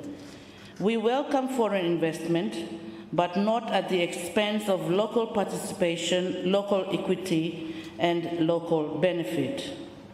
Honourable Speaker, sir, in line with our commitment to expand local participation, the Ministry has also strengthened partnerships that support young people entering tourism space. In 2025, the Ministry deepened our collaboration with the Young Entrepreneurs Council Solomon Islands and the Sinu School of Tourism and Hospitality to nurture and empower young tourism entrepreneurs. This partnership not only builds the next generation of tourism leaders, but also ensures that tourism development is inclusive and sustainable. Sir, the Ministry also prioritized investments into our cultural and heritage assets, which form the backbone of our unique tourism offering. A major milestone is the development of the Tulagi House No. 1 Heritage Museum, which will showcase the colonial history of Solomon Islands, once headquartered in Tulagi, alongside the rich culture of the Gela people and significant World War II history. This landmark museum is scheduled to open in June 2026. In 2026, we will also commence a development of the Temotu Heritage Museum. Encouragingly, the French government has expressed interest in supporting aspects of this project, an indication of growing international recognition of our cultural heritage. So, another significant national heritage project is the ongoing development of the Bloody Ridge National Historical Park, our country's first national park, which is expected to become one of the leading World War II historical sites in the Pacific and become an iconic tourism attraction. We have also signed an MOU with the Solomon Islands National University to jointly develop and manage the former FOPA site into the Solomon Village. This initiative will become a cultural tourism destination where the diverse traditions, arts, and histories of all 9 provinces will be showcased. Foreign investment and tourism growth. Honourable Speaker, sir, in terms of foreign investment, we operate in a very challenging investment environment, particularly in our efforts to attract high-end foreign investors to the Solomon Islands. Despite this challenge, I am pleased to update this House on significant milestone. After years of collaboration, one of the investors we have been working closely with will officially open the Nafinua Island Surf Resort at Star Harbour, Makira. In mid-January 2026, already world-class surfers have begun testing the waves of Makira. This high-end surf resort is a model of successful partnership between landowners, investors, and the government, demonstrating the confidence investors have in Solomon Islands. I commend the resource owners of Star Harbour for opening their land for this development. Sir, in our effort to encourage more impactful and transformative investment in the tourism sector, the Ministry will unveil 33 new tourism investable sites in Guadalcanal and Central Islands to complement the 66 sites already profiled in Western Province. This work is supported by the Millennium Challenge Corporation's Threshold Program, which focuses on improving access to land and tourism investment, as tourism investment-ready sites are critical to attract larger investments. Focus for 2026.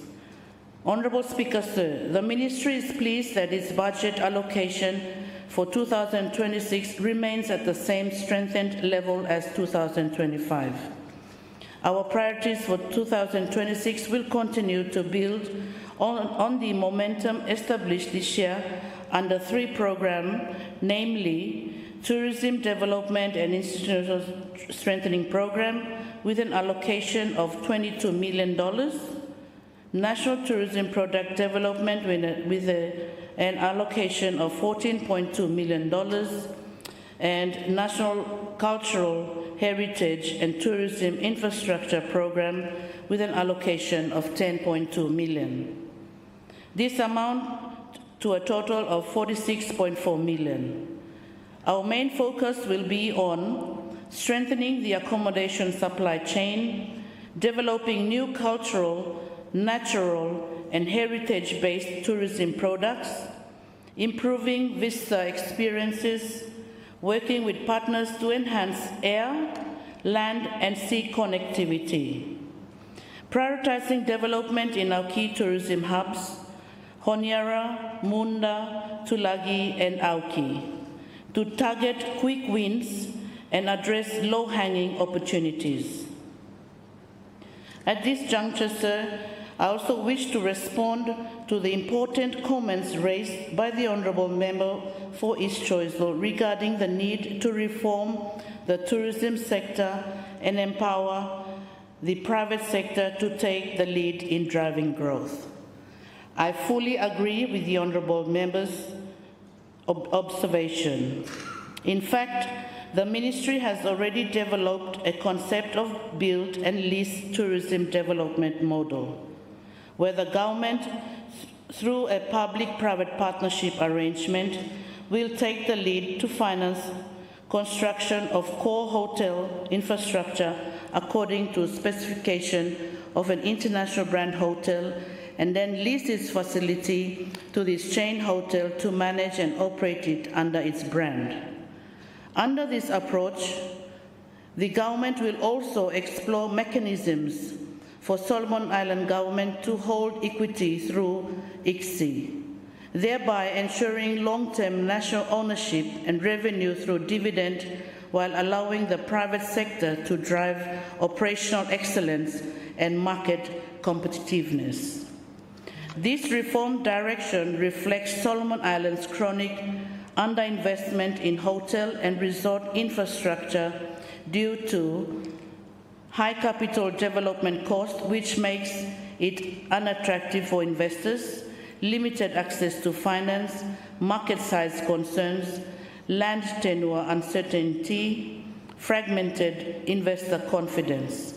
This model de-risks investment, ensures land tenure security, and accelerates the entry of global hotel brands into the Solomon Islands, creating jobs, revenue, and confidence for further private sector growth.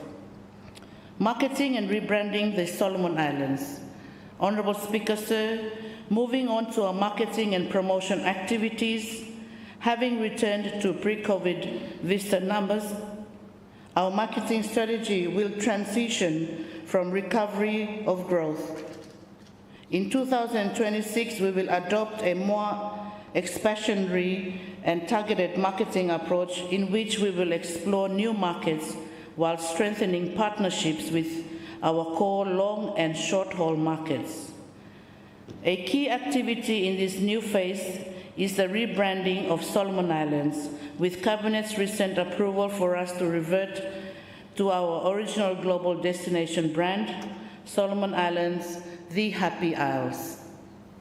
Honourable Speaker, sir, the decision is not merely a marketing exercise, but a strategic repositioning of our nation. The Happy Isles carries deep historical and emotional significance. It defined Solomon Islands on the world tourism stage for many decades and positioned our country as a warm, peaceful, and culturally rich destination. By returning to this original brand, we are restoring our powerful national identity that resonates both locally and globally. But more importantly, Mr. Speaker, sir, this is also a nation-building agenda directly aligned with priority objective number 4 of this bill, promoting peace, unity, and security. Rebranding to the Happy Isles calls on all Solomon Islanders to uphold and live the values of peace, respect, kindness, and unity. It values and that defined who we are as a people. For a tourism destination, branding is not only what we promote abroad, it is how we behave at home. Sir, we must champion the brand. We must cultivate an environment where visitors genuinely feel welcome, safe, and embraced by our natural warmth. Friendly attitudes, peaceful communities, respect for diversity, and pride in our culture are key ingredients in building a truly successful tourism industry. Honourable Speaker, sir, global travelers today are seeking authentic, peaceful cultural experiences. Our rebranding aligns perfectly with what the world is looking for, and it positions Solomon Islands to compete more effectively in the international market. But a brand can only be powerful if it reflects reality. That is why this rebranding must be owned not just by government, but by every Solomon Islander. From our business community to our chiefs, youths, students, women, and leaders. Let us not repeat the events that brought negative perception about our country, and we must move forward. As we roll out this campaign in 2026, we will be working closely with government ministries, communities, provincial governments, private sector partners, and schools to promote behavioral change and awareness. In doing so, we hope to reinforce the message that tourism thrives where peace thrives, and that every citizen plays a role in making Solomon Islands a truly happy isles. To conclude, I would like to say it again that the tourism and cultural sectors continue to be among the most promising industries capable of driving sustainable economic transformation. The achievements of 2025 and our strategic focus for 2026 demonstrate our readiness and commitment to support the national vision embodied in the 2026 budget theme. I therefore lend my full support to the 2026 Appropriation Bill 2025 and commend it to this Honourable House. Thank you, Honourable Speaker, and now resume my seat. Thank you, Honourable Minister. Honourable Deputy Prime Minister, you have the floor. Thank you, Mr. Speaker, sir, for giving me this opportunity to briefly contribute to this bill, the motion presented by the Minister of Finance, this for the budget you made debating today.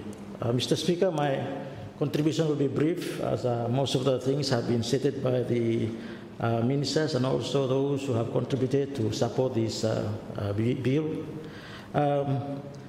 Mr. Speaker, me looking this for the budget, I'm a little bit special. The session this time is a little bit special, in a sense that most of the speakers who speak earlier throughout the week, they have supported the bill. And I have seen there's light to the budget implementation. And on that note, Mr. Speaker, I want to thank the Minister of Finance to lead this team for this bill. Most of the speakers, Mr. Speaker, they have stated the implementation part of it. The budget is okay. Time comes implementation now, where even must work alone. The real taste of pudding is in the eating. And that is why me like to encourage more the ministries, all the relevant ministries, the PSs, the senior executives, to make sure implement the programs and the projects they have. And the Minister of Finance, as you have heard from our previous speakers, nearly everyone they have asked your ministry to please release more the funds here so that the ministry are implementing. This budget is for the people of this nation. And it's not for the ministers or the Prime Minister, it's for all the people in this nation. And so on that note, Mr. Speaker, I support him this bill. To follow point, no, I speak Mr. Speaker, then me sit down alongside the ministry. The two sectors that are very important. When we're talking about decentralization, my ministry is one of the ministries that drive the decentralization policy. Because we build airports and we build towers for communication. And Mr. Speaker, I've been trying my very best to make sure I implement those policies, the ministry. The ministry, the intention is for building or the proper infrastructure so that every citizen of this nation can have connectivity and also affordable. I think that all party, Mr. Speaker, most of us a little bit disagree. I think a few PAC and other ministers have raised the issue of the affordability part of it, and I do agree on that. On that note, those operators, I would like to encourage them to please, you making business, but also thinking the citizens of this nation that we save. As the era of digital communication, Mr. Speaker, as the era of digital transformation looms and gets exponential momentum, my ministry is finding it very difficult to make sure that the guiding citizens believe me. And on that note, Mr. Speaker, I can assure this House that the Permanent Secretary with the executive officers along our ministry are working hard for cybercrime, cybersecurity, the digital transformation roadmap so that im safeguarding people blayumi on this nation. The digital transformation roadmap should be finalized soon and should be tabled for cabinet for blessing so that im sabi where na im heading and make sure im safe long what im doing. As well as the cyber security, cyber crime policy is on the drafting stages. Hopefully become the table on next 2026. On that note, Mr. Speaker, also, the ministry is also looking at the national data center. It is important that the sovereignty of this nation is kept within our jurisdiction, place blayumi, like some other people keeping or the data blayumi. So that is also a priority along the ministry blayumi. One thing we like for encouraging members of parliament and for those previous government who supported the tower project. We kasem long last stage long infrastructure installation of towers. Now we are at Temotu province, Makira and Renal Berona. Some of those towers who are connected, they have reached their limit. Kasem limit now. Also, on that note, Mr. Speaker, the Solomon Tower Company is also receiving revenue. And it's not $100 or $1,000, it's in millions. How much more if all the towers have connected? So far as to date, we have installed 130 towers, 57 connected. And I would like my ministry and the operators to please connect the other towers so that our rural people will benefit on that. And I encourage every people, Blomi, Los Solomon Islands, no using tower, pongo TikTok, no malanda tiko quadro konat. Make use of it to make money. Make some, be innovative. Create some apps. Or might be say, bag potato blomi kamlo here, you can't wait and lo sip. Price blow him $20, yeah. Something like that. Let's make money out of this infrastructure.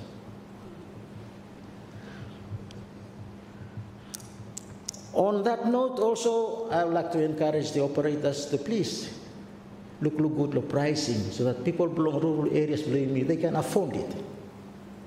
Afford it so that they can do other businesses as you may like it. On the aviation sector, Mr. Speaker, the International Airport and Terminal project is at the end, towards the end of the negotiation process. The lengthening and the widening of the runway to reach 2.8 or 3 kilometers is vital, so that bigger plane, also an A370, where hence are accommodating 400 to 500 passengers have land, so that we can assist the Minister of Tourism, Lowat Nahem, like for implementing. So that is on the last stage. I encourage the Minister of Finance to finalize the details and signing. Also, government, Prime Minister Hemkam Kasemi him say, Minister, I would like this to be accomplished before we have the 50th year of 2028. I'll to try all my best to make sure this is fulfilled. Also, the terminal upgrade is important so that we can be able to handle 3 or 4 flights simultaneously. At the moment, 2-3 fala plane kami Mr. Angol na for accommodating the terminal. So those two, they work together, increasing length and widening the length of the terminal, but also improve the status of the terminal as well. On the provincial airport, Mr. Speaker, Taro Hemilong final stages early next year by Hemi finish the tasseling. Beginning next year, we will be going to Sawana for tasseling, and then others back up, which one government is looking at fit. Also, I would like to inform the government, the House, our rehabilitation airport tender award finish. Atoifi, Hemlong CTB, as well as MOI, MOU him signed within Maritime Thailand, MOU signed within Lanonas, and him not the TPU. With one quorum, Mr. Speaker, the scoping and costing him done. The MTB should make a decision next week before him go to finance for TPU for local him. Mr. Speaker, as I have alluded earlier, my ministry aim for encouraging decentralization. Even like I'm sending people below me, along various villages below me, tourism is one important sector that you must encourage. And I'm creating all this enabling infrastructure for helping the Minister of Tourism so that him side him what are directives and plans below him, below ministry. On that note, Mr. Speaker, I'd like to thank the Minister of Finance for tabling this bill, the Public Accounts Committee Chairman for scrutinizing before tabling Parliament, and also the ministries who involved in formulating this bill for come up long Parliament. On that note, I support the bill and I resume my speech. Thank you, Honourable Deputy Prime Minister. Honourable Prime Minister, the floor now before the Minister speaks. Thank you, Mr. Speaker. Thank you for the opportunity to speak very briefly in support of the 2026 Appropriation Bill 2025 and to commend all those whose diligent work has brought this bill to Parliament. And first and foremost, I would like to acknowledge and thank the Minister of Finance and Treasury, the Minister for Planning and Development Coordination, and their permanent secretaries and staff, and of course the Budget Steering Committee and the Attorney General Chambers for their tireless efforts in preparing this important bill. So I also extend my appreciation to my good friend, the Chairman of the Public Accounts Committee, and members of that committee for conducting the inquiries and producing a thorough report that guides our deliberations on this important bill. So as the coordinating ministry, the Office of the Prime Minister and Cabinet will work with all line ministries on the most efficient and effective ways to address the recommendations by the Public Accounts Committee. I note in particular recommendation 2 relating to the Office of the Ombudsman, as well as recommendations 61, 62, and 63 relating to the Solomon Islands Commission Against Corruption. These are important integrity institutions, and certainly, as others have highlighted, needs to be resourced. So, Chairman, Mr. Speaker, sorry, I also acknowledge all members of this august body that have debated and offered varying perspectives on the 2026 budget estimates. Your deliberations have been informative, and I'm sure the Minister of Finance and Treasury, when he winds up, he will respond in detail or in some detail to the various views, comments, observations, and probably questions that have been raised during the course of the last 2 days. Of course, I note the critique and the suggestions on areas for improvement, including addressing the housing challenges in Honiara raised by the acting leader of the opposition. I would also like to thank all my ministers, all cabinet ministers who have spoken in support of the budget, but also took the opportunity to outline or clarify their ministerial activities this year, but also going forward into 2026 as per the allocations under their respective ministries.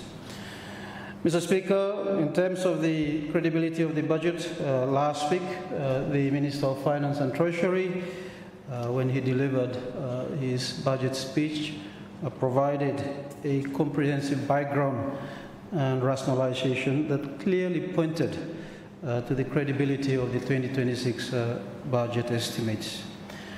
Contrary to the views advanced by some colleagues from the other side of the House, I believe the budget before us is credible.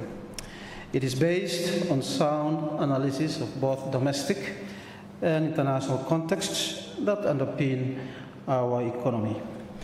So this year, 2025, we have, as we have heard, a deficit of 1,101.4 million, which is about 7.5% of the GDP.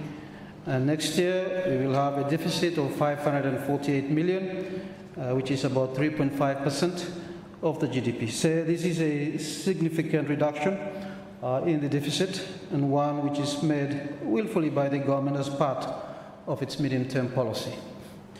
So I find the alarmist approach to debt and external finance to be bordering on misinformation and swaying public opinion from our realities. Further, they overlook the structural realities and challenges of our small economy. Our economy, as you know, is highly exposed to global shocks. As such, external financing and partnerships are necessary stabilizers and components of nation building. And they are not unique to Solomon Islands. So the Public Finance Management Act stipulates that funds may be borrowed, but imposes restrictions under Section 71(2), preventing the Minister from borrowing to address recurrent expenditure deficits. The estimated domestic revenue for 2026 exceeds the projected recurrent expenditure by 96 million. This indicates that the recurrent expenditure budget for 2026 will be fully supported by domestic revenue, thereby reducing exposure to cash flow and financial constraints. As a result, all borrowings for 2026 is for the development budget and major infrastructure projects in accordance with Public Finance Management Act requirements. Furthermore, sir, all borrowings will comply with borrowing principles set out in the SIG medium-term debt strategy 2025 to 2027 and the Public Finance Management Act. In this connection, Mr. Speaker, we have one of the most prudently managed borrowing frameworks in the Pacific region, and all borrowing next year will still be under the 35% debt to GDP threshold.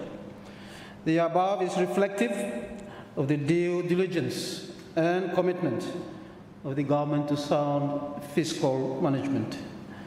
The latest assessment carried out by the International Monetary Fund, IMF, on our debt sustainability analysis, DSA, indicates that the overall risk of debt distress in Solomon Islands remains moderate, while the risk of external debt distress has improved to low from moderate in contrast to 2023 DSA.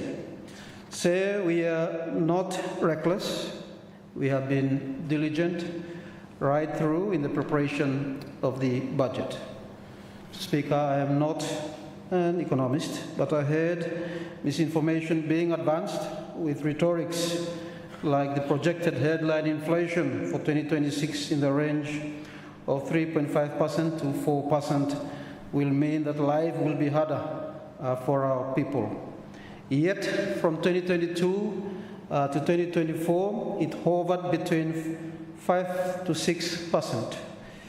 The GNAT government is in fact working earnestly to make life easier for the people of this country by bringing it down to 3.5% to 4%, or from 4%. Investments in agriculture, Mr. Speaker, are strategically aimed at fostering economic growth, with a particular emphasis on export-oriented agriculture activities. Enhancing farmers' purchasing power also strengthens their ability to achieve food security. The Ministry of Agriculture and Livestock's initiative to expand domestic rice production trials is consistent with efforts to promote food security and demonstrates a commitment to reducing the national rice import bill. In addition, Mr. Speaker, the government is working closely with partners to enhance food security through local food production via externally funded projects such as the IFAD or under IFAD, Agriculture Investment for Market and Nutrition, with a budget of US 90 million over the next 6 years. Secondly, under FAO, or the Food Agriculture Organization, sustainable transformation of domestic agri-food system with a budget of US 3 million over the next 3 years. Thirdly, again under the Food Agriculture Organization, Food Systems Integrated Program with a budget of US 5 million over 5 years. Fourth, with the support of UNICEF and Japan, the School Meals Nutrition Project with a budget of US 3.4 million over 3 years. Mr. Speaker, as a government, we are being intentional and deliberate in our strategy in the agriculture sector and in the allocation of resources. We have not neglected food security. In fact, we have allocated nearly US 30 million for local food production and security through our partnerships. Mr. Speaker, as someone once said, to know, and I quote, to know where we are going, we must know where we came from, end of quote. Our economic narrative is well known. Decades of volatile growth, averaging around 2.5%, driven by a narrow economic base and heavily reliant on logging. We have weathered numerous shocks, including global crisis, a pandemic, domestic tensions, floods, and cyclones.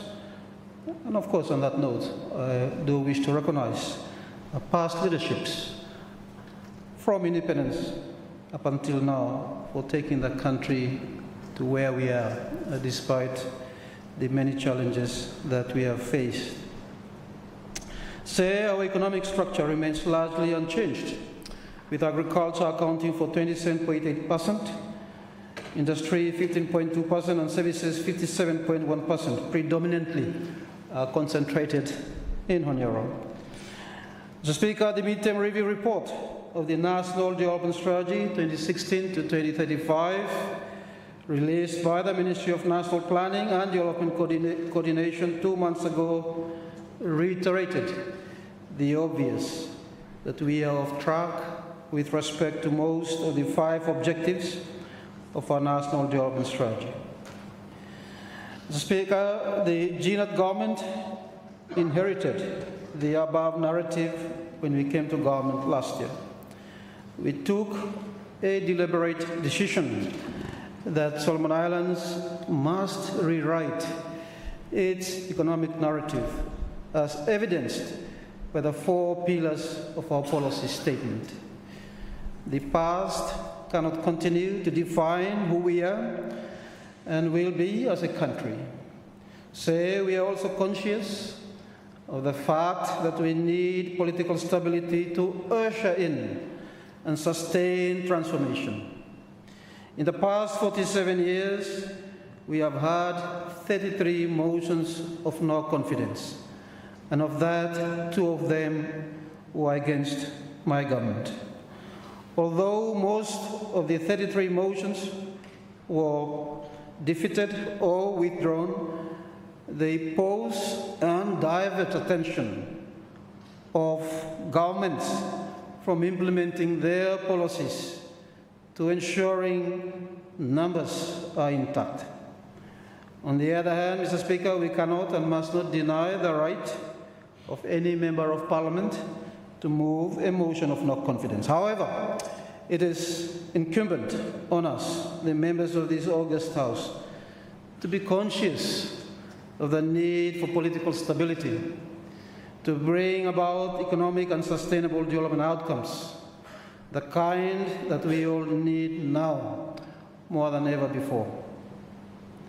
Say it is imperative that we break the cycle of business as usual and change the narrative by investing in proven initiatives, scaling up promising efforts, and diversifying our economy with discipline and urgency.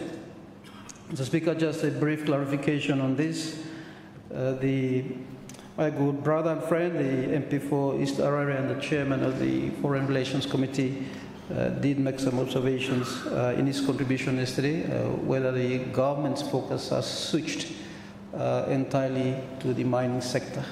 Mr. Speaker, I wish to clarify that the focus of the government is diversifying the economic base, investing in the productive sector, and that includes not only the mining sector but also the agriculture sector, the fisheries sector, the tourism sector, as we have heard from the Minister of Culture and Tourism, fisheries, and of course the commerce and other services. So we are trying to focus on all of those sectors rather than just concentrating on one. To do this effectively, Mr. Speaker, we have to prioritize and focus the budget. This means some things will have to be reordered and reallocated and serviced through other avenues. This is a tough job to be done because of competing priorities and the countless needs across the government sectors and the country. The clarity in our policy focus and commitment to transformation helped us make the allocations captured in the budget estimates. Mr. Speaker, the Government of National Unity and Transformation has begun to turn the corner on this front. While we may not see immediate results, progress requires time, commitment, discipline, and vigilance to overcome obstacles and seize opportunities in the medium term. Accordingly, Sir, GNAT has clearly outlined short and medium-term priorities that underpin the 2026 budget and the next 3 years, including building economic resilience through diversification, investing in transformative infrastructure, improving the delivery of public services to all islanders, to all Somalilanders, promoting peace, unity and security, strengthening fiscal stability in the medium to long term. And of course, Mr. Speaker, some of this work builds on from work that have been done by previous governments, including the last government. This break from the past is also essential as we approach a significant milestone in our national journey. In 3 years' time, sir, we will not only hold general elections, but also celebrate our 50th independence anniversary, and prior to that, in 2027, graduate from the LDC status. The 2026 budget is designed to achieve meaningful developments in commemoration of our nation's 50th year of independence and sovereignty, and ensure we sustain our graduation from the LDC status. So the theme of the 2025 budget, as we have heard, is accelerating transformative investment, a pathway towards resilient and sustainable development of economy, and that includes resourcing the resourced. The budget theme was built, that was for 2025.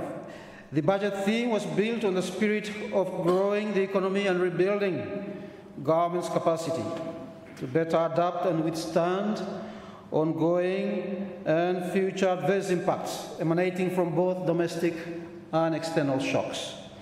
For 2026, as highlighted by the Minister of Finance and alluded to by a good number of speakers in the last 2 days in the course of the debate, the theme is on accelerating economic transformation, resourcing the resource to drive economic growth and sustainable development. So the vision to accelerate economic transformation remains as it was this year, but with a focus on resourcing the resourced. This means we will be actively seeking to support those who already possess the resources and the capacity to scale up investments and strengthen productivity in the economy, particularly with our key productive and resource sectors: agriculture, fisheries, tourism, mining, commerce, and of course our resource owners. That is not to say that we forget those who are not resource, and I think this point was alluded to by the Deputy Speaker and the MP for East Harare, raising some very important observations relating to the theme and the need for inclusiveness. Those are very important points that has been raised, and we do take note of those as part of the risks that we need to look at in terms of executing the budget. So, sir, this is what we mean by resourcing the resource, as I've alluded to in terms of actively seeking to support those who already possess the resources and the capacity to scale up investments and strengthen productivity in the economy.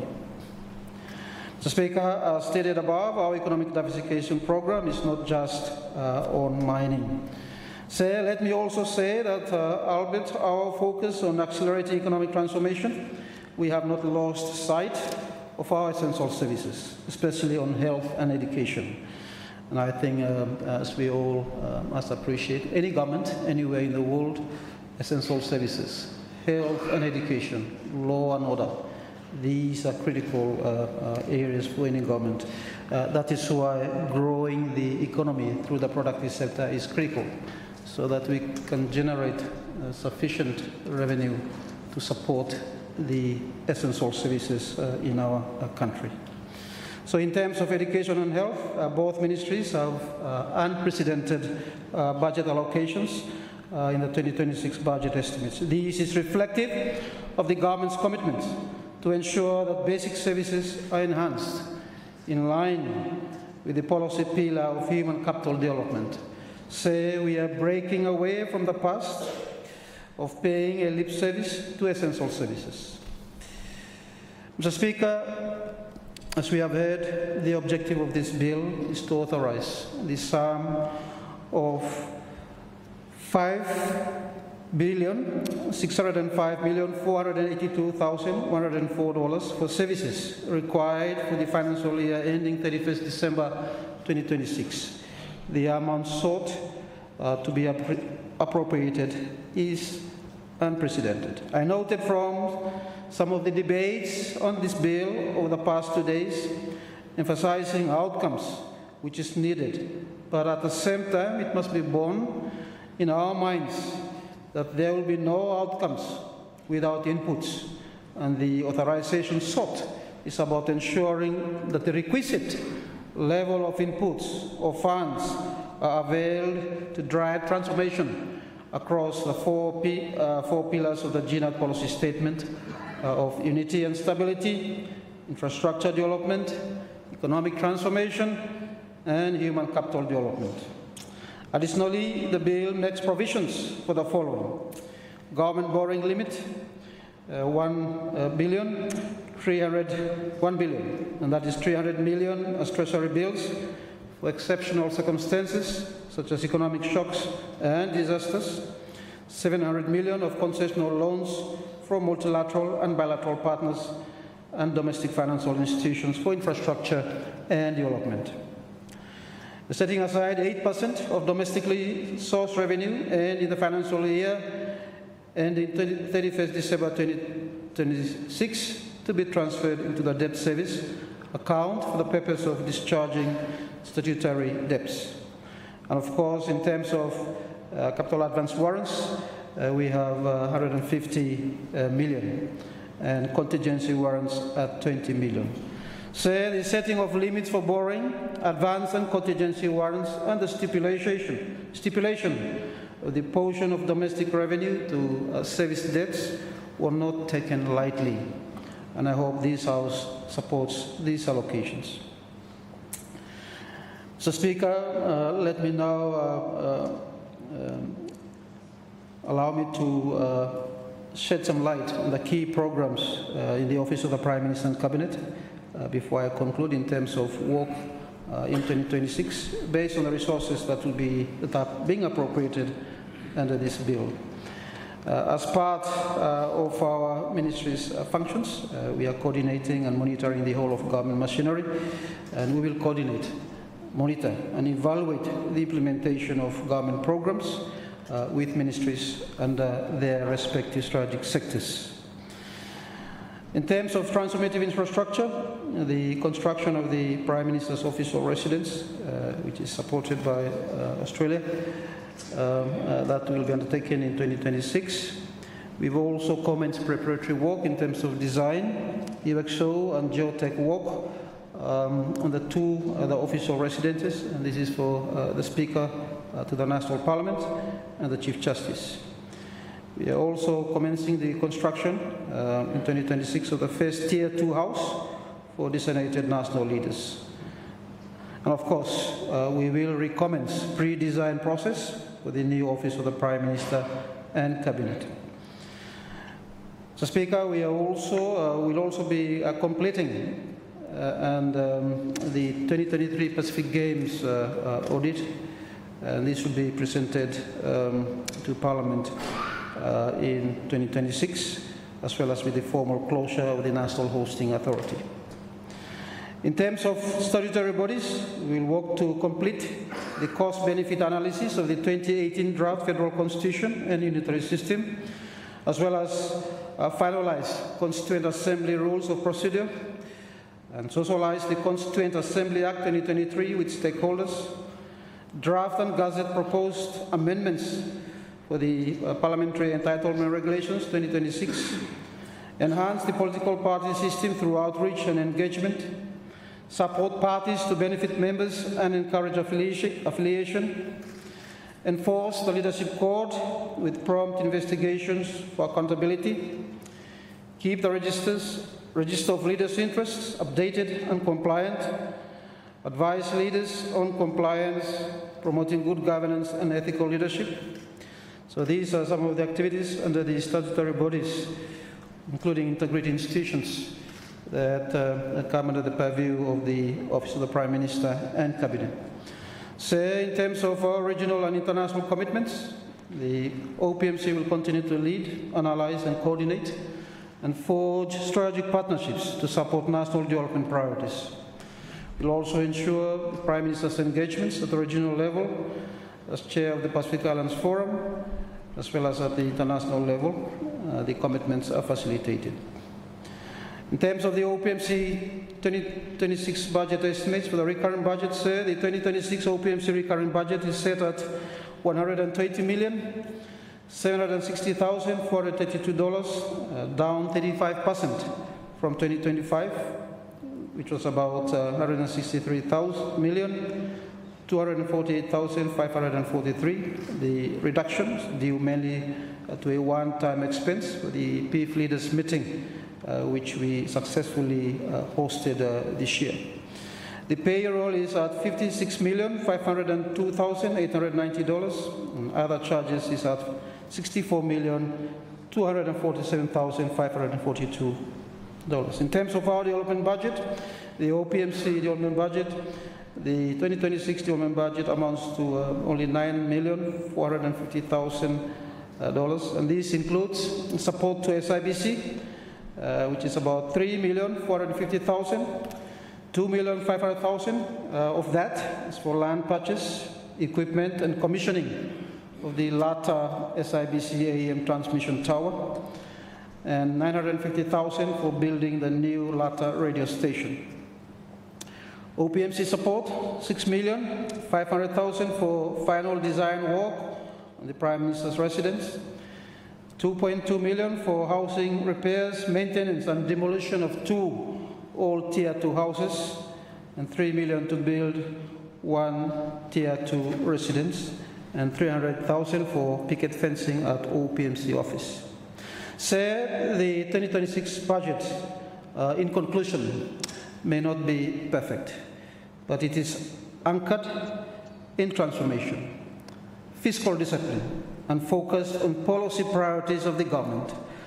Whilst challenges and hardships remain and cannot be solved by a single annual appropriation, this budget is a step up from 2025 and a necessary compromise, balancing needs, priorities, ambition, affordability, domestic context, and global economic constraints. say the budget prioritizes impact over rhetoric, delivery over promises, and focus over scatter. I ask ministries, provinces, and partners to align your plans to these priorities. Commit to execution with discipline, and measure what matters. If we resource the resourced and reform what needs fixing, we will accelerate economic transformation, delivering growth that is sustainable, services that reach everyone, and a future that is truly ours. Let's get to work in the spirit of We Together for Solomon Islands. Speaker, with these brief remarks, I support the motion and resume my seat. Thank you, Honourable Prime Minister.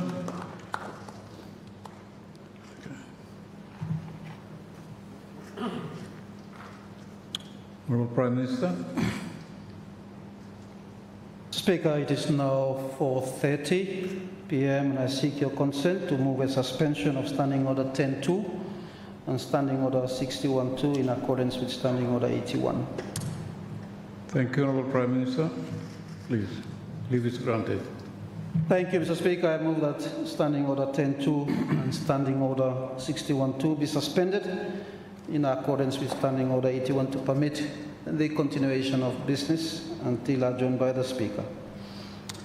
Thank you, Honourable Prime Minister. All members, unless any other member wishes to comment on this motion, I will put a question. The question is that Standing Order 10.2 and Standing Order 61.2 be suspended in accordance with Standing Order 81 to permit the continuation of business until adjourned by the Speaker. All those in favour say aye. Those against say no. I think the ayes have it. The ayes have it. Standing Order 10.2 and Standing Order 61.2 therefore stand suspended. We may continue the business until adjourned by the Speaker. And on that note, honourable members, I will now call on the Minister of Finance and Treasury to deliver his speech in reply. Honourable Minister, please.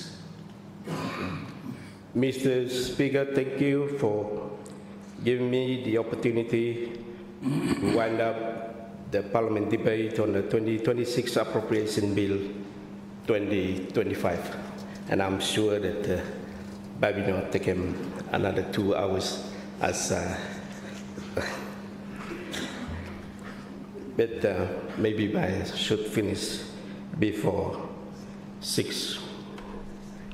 So first, I would like to revere all honourable members and all public officials to thank the Public Accounts Committee, especially the chairman and the committee members for their commitment, time, and tireless effort rendered during the 2.5 weeks of budget scrutiny. Though timing against the committee, I commend your support and for your careful consideration of the 2026 budget. As the chairman of PAC earlier informed the House that the hearing was one of the biggest to be conducted.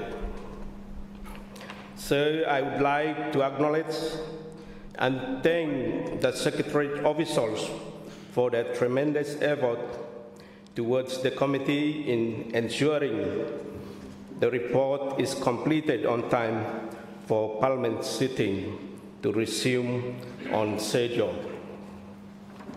Mr. Speaker, sir, the Honourable House has debated the 2026 Appropriation Bill 2025 over the past 2 days. The debate, sir, has been very informative, and a number of thoughtful and constructive suggestions for improvement and sound public financial management have been noted for consideration. Mr. Speaker, I thank the many honourable members who have spoken in favour of and indicate support for the bill. And I must also thank for their very objective and comprehensive contribution, especially other ministers for their contribution according to their sector budget. I acknowledge the word of gratitude from all who share their congratulations and commendation towards my presentation of the second reading of the budget. I deeply appreciate all of you for your positive feedback.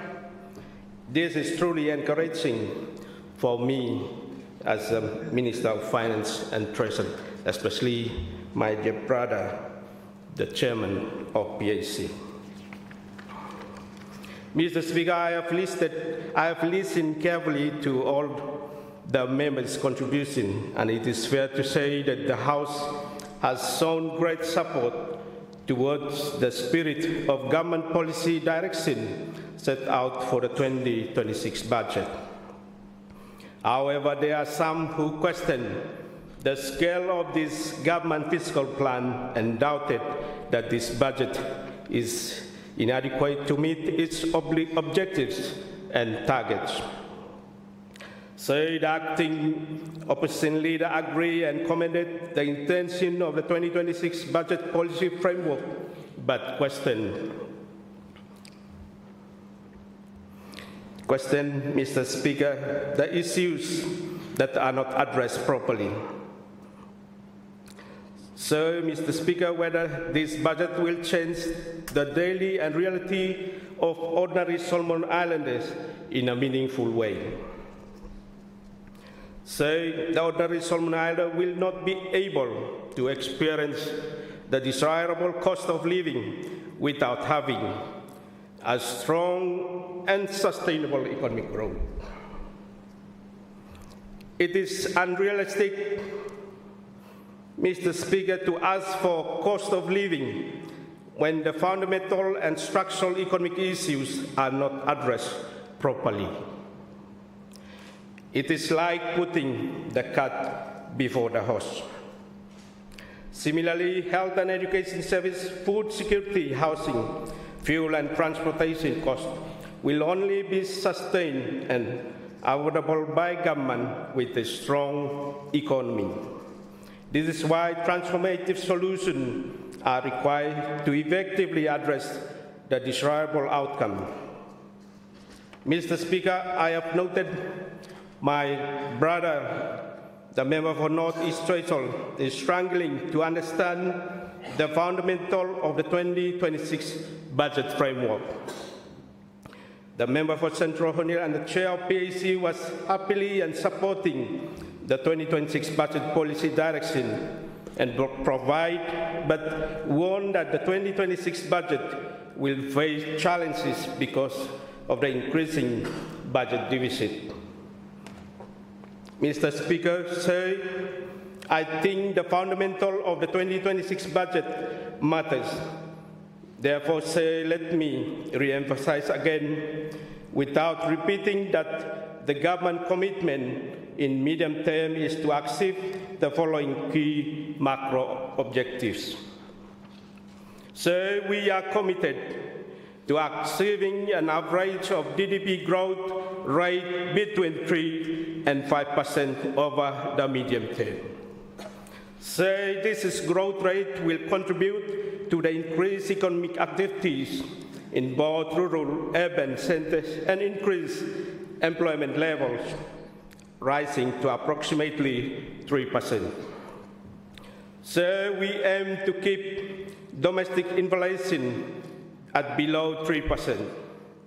We will maintain a sustainable budget balance aligned with the revenue growth and the government financing capacity. We will ensure that the debt remains at a much more sustainable level, as the Honourable Prime Minister also alluded to that earlier, Mr. Speaker. And finally, sir, we will gradually rebuild our cash reserve buffer by transferring surplus revenue into the cash reserve account. Mr. Speaker, the budget 2026 represents the government's strategic policy shifted from business as usual. Mr. Speaker, the business as usual mentality to actually doing things differently is important. This wisdom is embedded in 2026 budget theme, which is to accelerate economic transformation, resourcing the resource for economic growth and sustainable development. So I have noted that the House fully supports the 2026 budget theme. The theme demonstrates that the business as usual is no longer an option. We need strong government to support, and we will make transformative action as DNAT ready to take the lead. Mr. Speaker, on support to the private sector, lead growth, so the government in its strategic policy direction is move away from business as usual and start doing things differently. So in the endeavor, the government is redirecting its resources to supporting the existing and genuine players in the private sector to accelerating production through accessing finance through key institutions such as DBSI. Just during lunch, Mr. Speaker, I also met with the financial institution and World Bank to look at the World Bank guarantee for government sale of a treasury bill with commercial banks, Mr. Speaker. So, Mr. Speaker, this is why the government is moving away from grant handout to financing on credit targeted package that reduce with reduced rate, Mr. Speaker. That is to encourage genuine operators, farmers and business owners, and ensure there is accountability on use of public funds. Mr. Speaker, on increased connectivity through transformative infrastructure, so the key to unlock our economic opportunities, stimulate local enterprise, and enhance livelihood depend very much on improved connectivity and access to essential services, especially in our rural areas. So the thrust of government economic transformation agenda will be propelled through strategic investment in high-impact infrastructure, particularly roads, maritime shipping, port facility, renewable energy, and digital infrastructure, especially in areas that can target growth, Mr. Speaker. And as the Deputy Prime Minister also alluded to that, especially the rollout of the communication towers. Mr. Speaker, the infrastructure investment form the core of national progress. Therefore, it is essential that they are designed to drive productive activities across all sectors in our provinces. So, delivering infrastructure-led transformative will require strong collaboration with our development partner. Financier and private investor, the government will pursue blended finance and public-private partnership to implement high-value projects that are strategically aligned with our national priorities as we prepare for our graduation on December 2027 and also our preparation for our 50th anniversary, Mr. Speaker. As a priority, the DNAT government will be strengthening the capacity of our local provincial infrastructure to ensure value chain and support production at our local community level. This effort will aim to deliver inclusive and far-reaching benefit for our community, investor, and also our resource owner. So on the issue of improving delivery of essential services, the Minister of Health, Education, and Police also outlined government priority, especially for next year. In the medium term, there will be renewed emphasis on strengthening capacity of government institutions to deliver efficient, effective, and improved services, particularly in the critical areas of education, health, and national security and social infrastructure development. The overarching goal is to ensure our people have access to better services, empowering them to live a healthy, informed and prosperous life grounded on strong value and principle. Mr. Speaker, on promoting peace, unity and security, political stability and national unity are fundamental to sustaining peace and driving progress across our nation. Government will continue to champion targeted peace-building initiatives to foster stronger relations among all our ethnic groups and provinces while promoting harmony and peaceful coexistence across our diverse community or even our tribes. So moving into the medium term, government will ensure that the successive budgets are formulated within the prudent fiscal framework that safeguard both fiscal and economic stability. This process will commence with the 2026 budget, where government is projecting a reduced deficit target of 6.8% of GDP, down from revised 2025 deficit as outlined also when the Prime Minister spoke earlier of 7.5%. In fact, our target for 2028, even to 2029, we should reach 3%. Mr. Speaker, I have noted that the number of speakers are doubting if the revenue projected from the mineral resources is credible as achievable. So this year, the government has revised its revenue by 201 million from mineral alone. This major increase on the mineral revenue demonstrates government policy commitment made for 4 years ago, and now the government is reaping the benefit, especially Logorich. Mine has transitioned to production mode starting this year. It is therefore incumbent for the government to develop proper mechanism on how the revenue received should be used moving forward. As one fella, me keen for establishing the sovereign wealth fund, and thank you especially for Chair of PAC for encouragement and also supporting that. Mr. Speaker, I have also noted that the 2026 budget has been criticized for heavily reliance on donor support. Sir, if you are aware of the trends of budget support over the years, we are moving than 500 million sector budget support compared to today. So the current budget support mainly comes from the Joint Policy Reform Group, where SIG and our primary development partners together through the partnership framework and agree on the policy reform actions. And the budget support secured is attributed to financing the development budget, especially, Mr. Speaker. So, as part of the medium-term fiscal strategy and framework, the government has fully funded the 2026 recurrent budget and the next couple of years. As the revenue stream continue to improve, the government will be able to meet the recurrent and even including the development budget going forward, Mr. Speaker.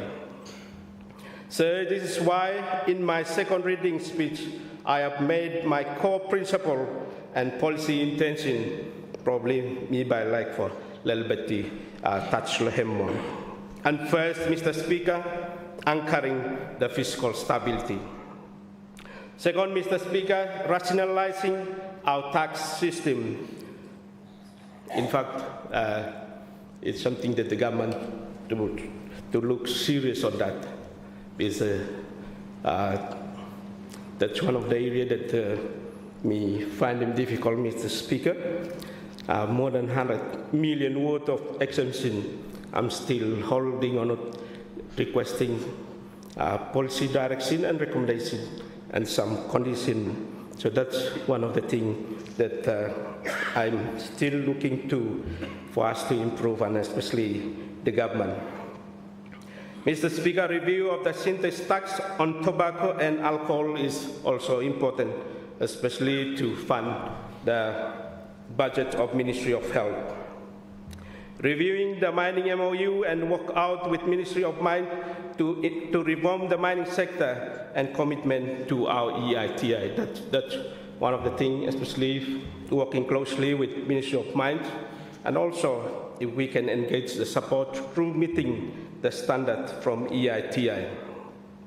Establishing of the Solomon Island Sovereign Wealth Fund, that's also something that we as government looking to establish as way that we can save from our mineral resources, including even low marine sector too, Mr. Speaker.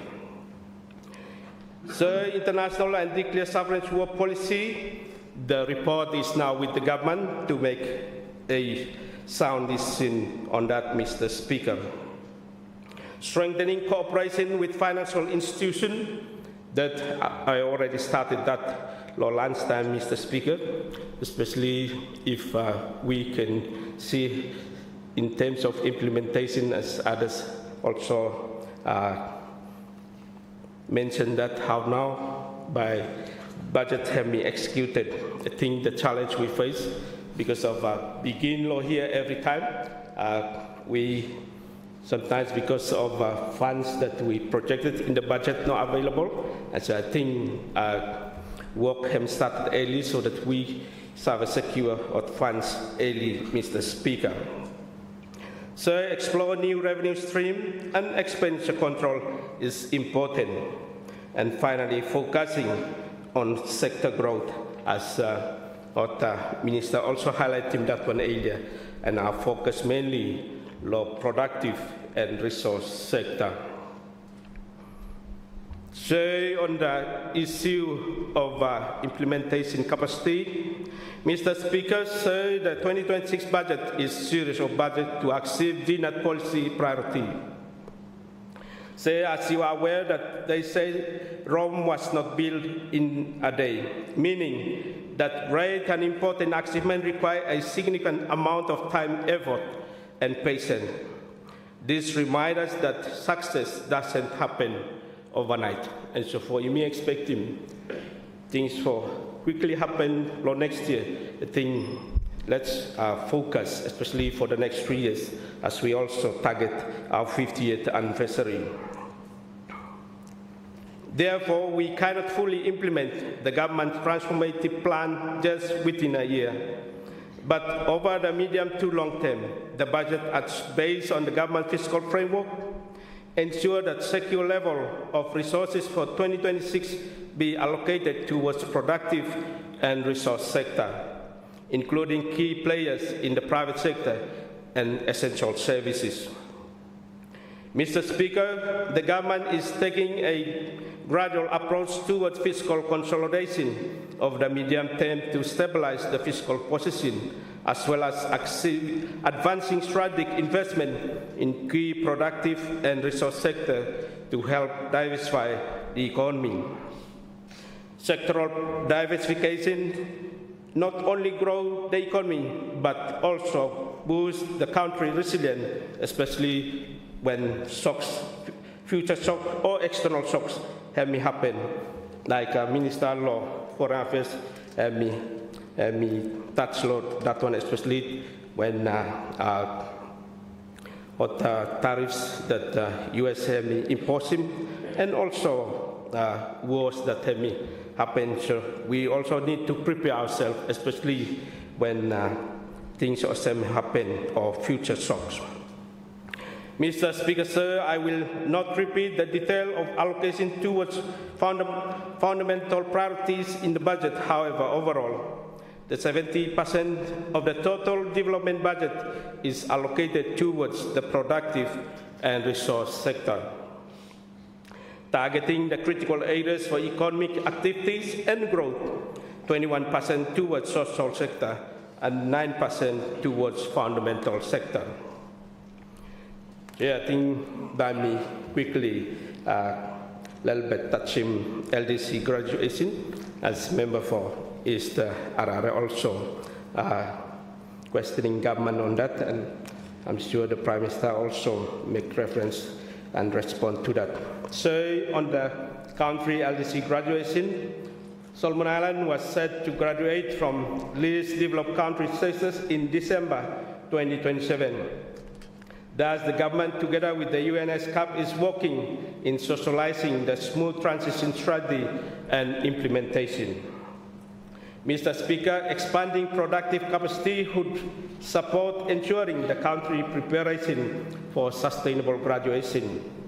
Despite positive trends in the DNI per capita and the Human Asset Index, our productive and economic capacity continue to be handicapped by the lack of diversification, poor public sector management, poor infrastructure, and high cost of business operation.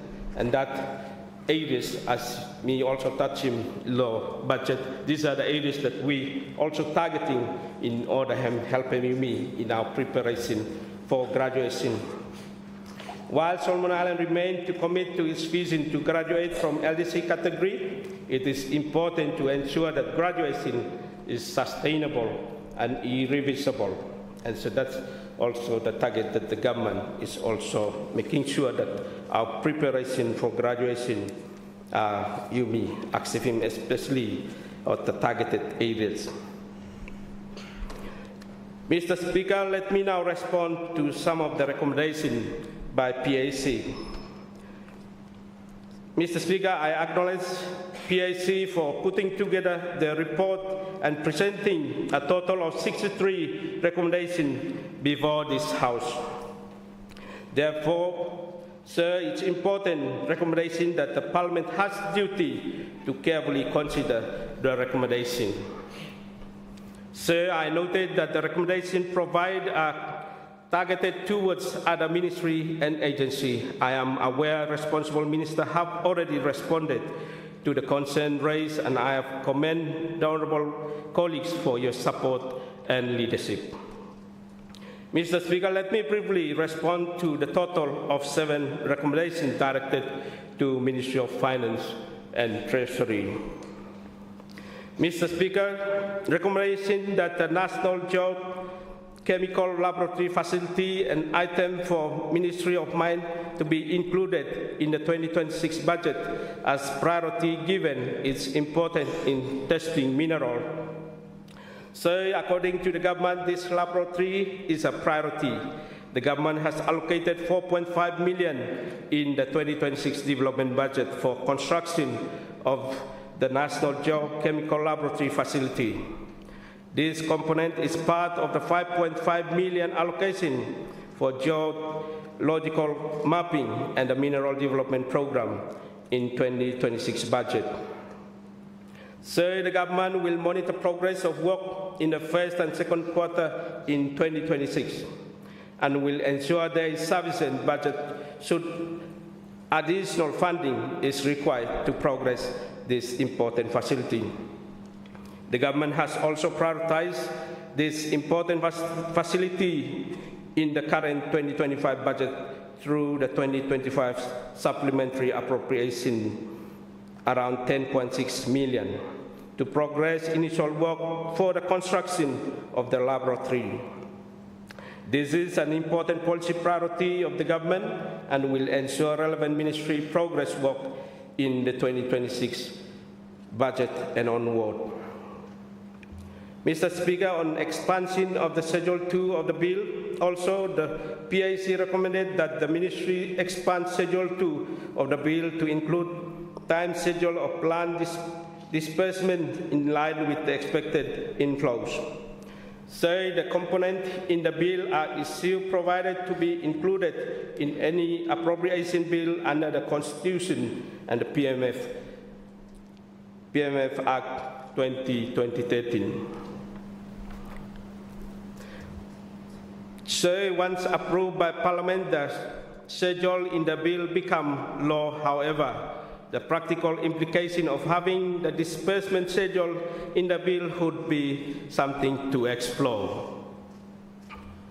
I think the chair of PAC will agree, especially, and also something that the government is keen to explore as well.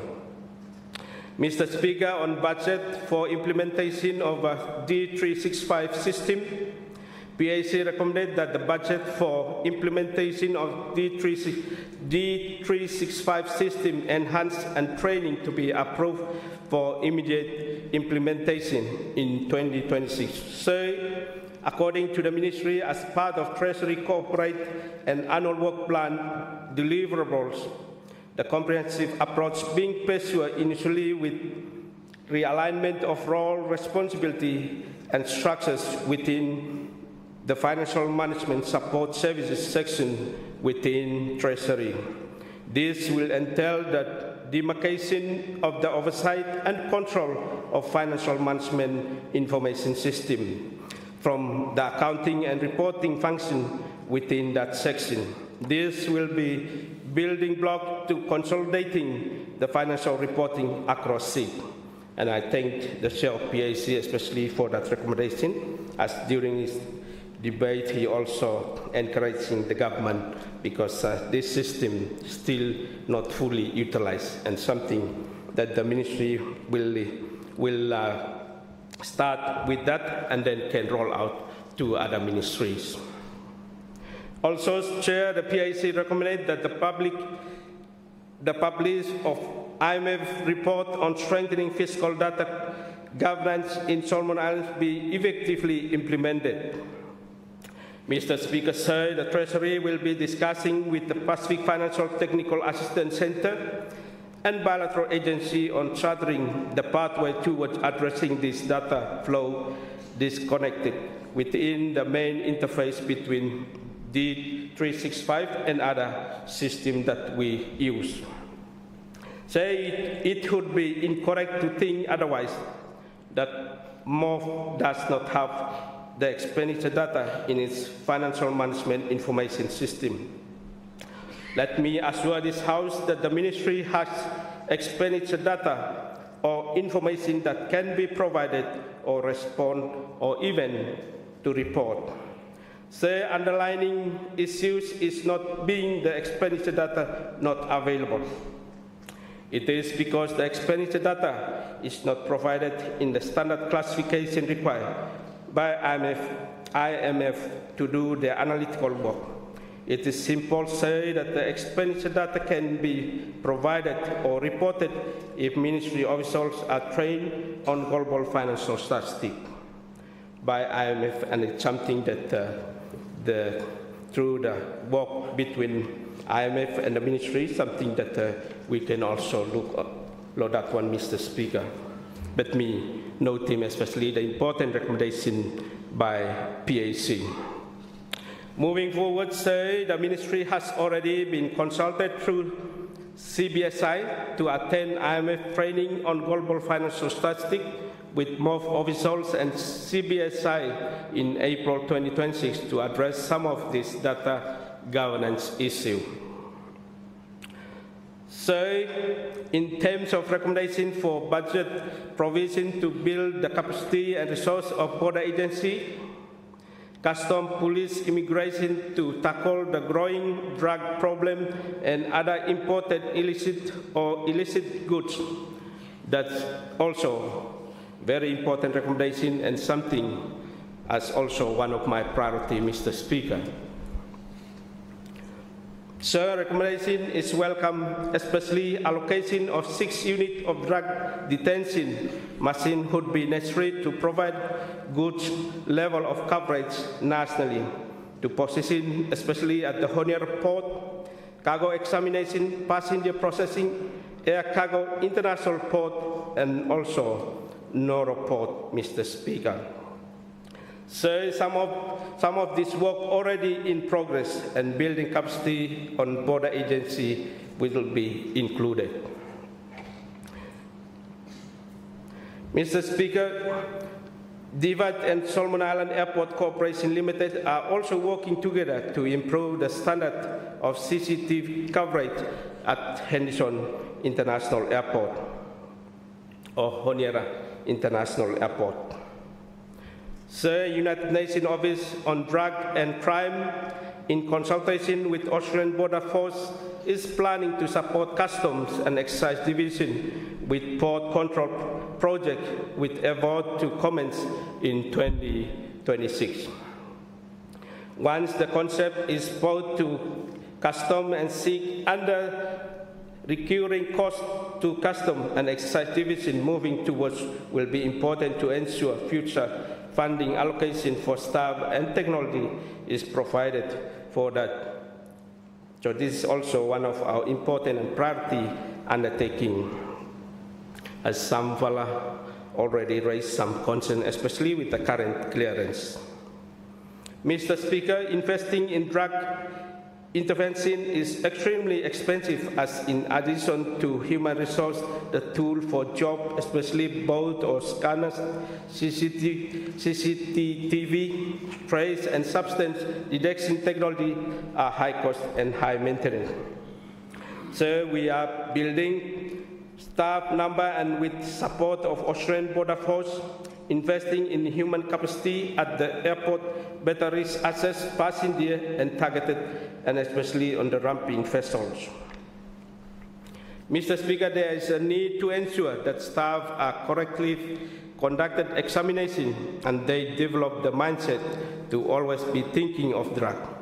Training on drug identification and concealment method will be required to raise awareness and improve our mindset. Mr. Speaker, the Australian Border Force has provided 4 scanning machines and training to staff in their use. However, we are requiring ongoing funding to have regular maintenance program conducted by technicians of the manufacturer of the scan machine, Mr. Speaker. Additionally, there is a continuing trend of staff not using scanner in Henderson cargo examination said, which require management support and direction. Mr. Speaker, sir, on the recommendation that Ministry invest in suitable procurement system and capacity building in the 2026 budget, sir, the comprehensive capacity building initiative for accounting cadre is being set up, starting with the standardization and accreditation of designated procurement responsibility to ensure that key layers of procurement workflow from bid preparation, tendering, evaluation, and contract administration are undertaken by accredited designated procurement officials in line with the intent of PALIAMENT Act and procurement regulation.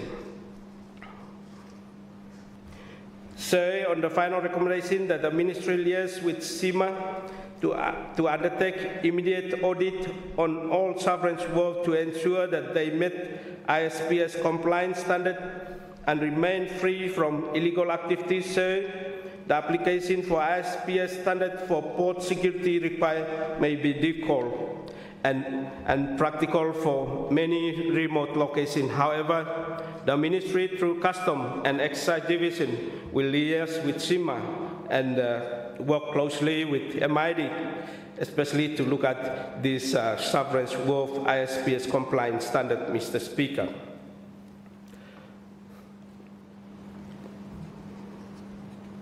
Ni because I finished now, so voilà.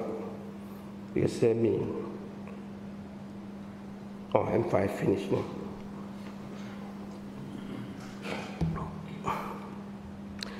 Mr. Speaker, I acknowledge that the both sides of the House recognize the decision this government to maintain fiscal strategy is important. I therefore urge the Honourable House to be supportive in how we manage public resources. We must shift our thinking away from exporting or expecting more to focusing more on how we can use limited resources with discipline, find efficiency, and do more with less, as Member for East Arara also touched during the debate, especially scarce resources. Mr. Speaker, let me reiterate the responsible budget only spent what the government has available. To promise everything to everyone when it cannot either be afforded or delivered is not being responsible. In framing this budget, like all other budgets, it requires making tough decisions and making sacrifice. So this scenario demonstrates difficult choices, and government is confronted with in the process of allocating budgetary resources. Like Minister of Foreign Affairs lelbet talemba, truno mitala lelbet tirawa lelbet lo time budget kam lo caucus and cabinet too, because by not seem from the BRICS that Foreign Affairs emi no garem development budget. But anyway, that's need him how we commit scarce resources or even trying to sacrifice some area in order to support some key area, Mr. Speaker. So this scenario have me demonstrating, especially like Mitalamelia, difficult choices that government have me try for, because the challenge you may facing, try for growing economy and also making sure that services have been delivered to our people. Mr. Speaker, I acknowledge that the large budget presents many challenges to implement well. I call upon all accountable officers and honorable ministers and members to do their best to ensure quality spending for benefit of our people. The CMCC will be supporting ministry through monitoring and implementation of government priorities and ensure ministry achieves planned output in 2026.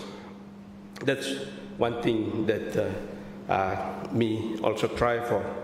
Putum samfala stop lohem towards end law here. 5 minutes, one of the practice that have happened lo yumi that me also put some condition on that one, that thing towards end law here should not so much because in me draw towards end law here, which sometimes execution me no happen too low very short time or some. Mr. Speaker, I am confident that the 2026 budget will lead to greater economic activity than ever before, and to help us to meeting the challenge of our future and the risk, as Chair of PAC have me also cautioning government, especially Chair myself as Minister responsible. I have demonstrated that the government is listening better than before and is acting to ensure better life for our people, especially those low rural areas. I also believe that the budget is responsible, forward-looking, and targeting areas of growth.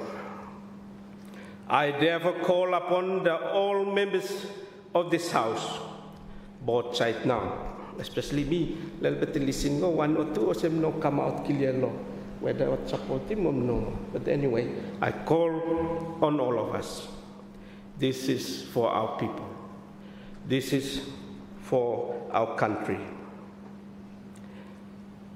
Mr. Speaker, with that, if there is any word that me like to conclude, Mr. Speaker, all honorable members, especially me if I'll decide now as GNAT that me mandated for look after him country blaming. Please, let's do the right thing. Please, let's do what is noble for our country and our people.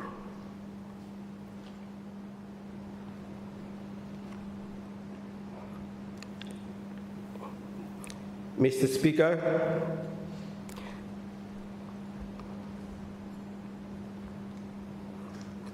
by me conclude, me like Tokosem Noam, that's already aludlo that one earlier, implementing a challenge. Because you mean like for accepting our intention especially a policy direction for helping country going forward. With that, Mr. Speaker, may God have me bless him, our beloved country, from shore to shore. Thank you. Thank you, Honourable Minister. Honourable members, the question is that the 2026 Appropriation Bill 2025 be now read a second time. All those in favour say aye. Those against say no. I think the ayes have it. The ayes have it. Honourable members, the 2026 Appropriation Bill 2025 has been read a second time and in accordance with Standing Order 62.2 now stands committed to the Committee of Supply. Honourable members, in accordance with the earlier resolution of this House and pursuant to Standing Order 10.5, the House is now adjourned until 9:30 a.m. on Thursday, 4th December 2025.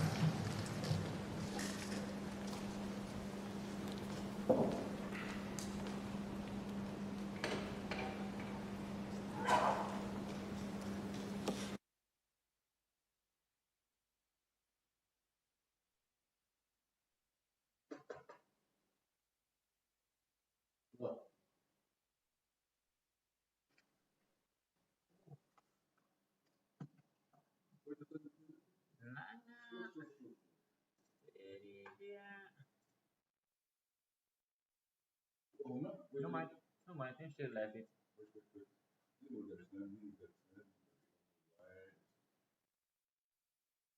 Three, why not three? Okay, Rambo one second. Second law minister.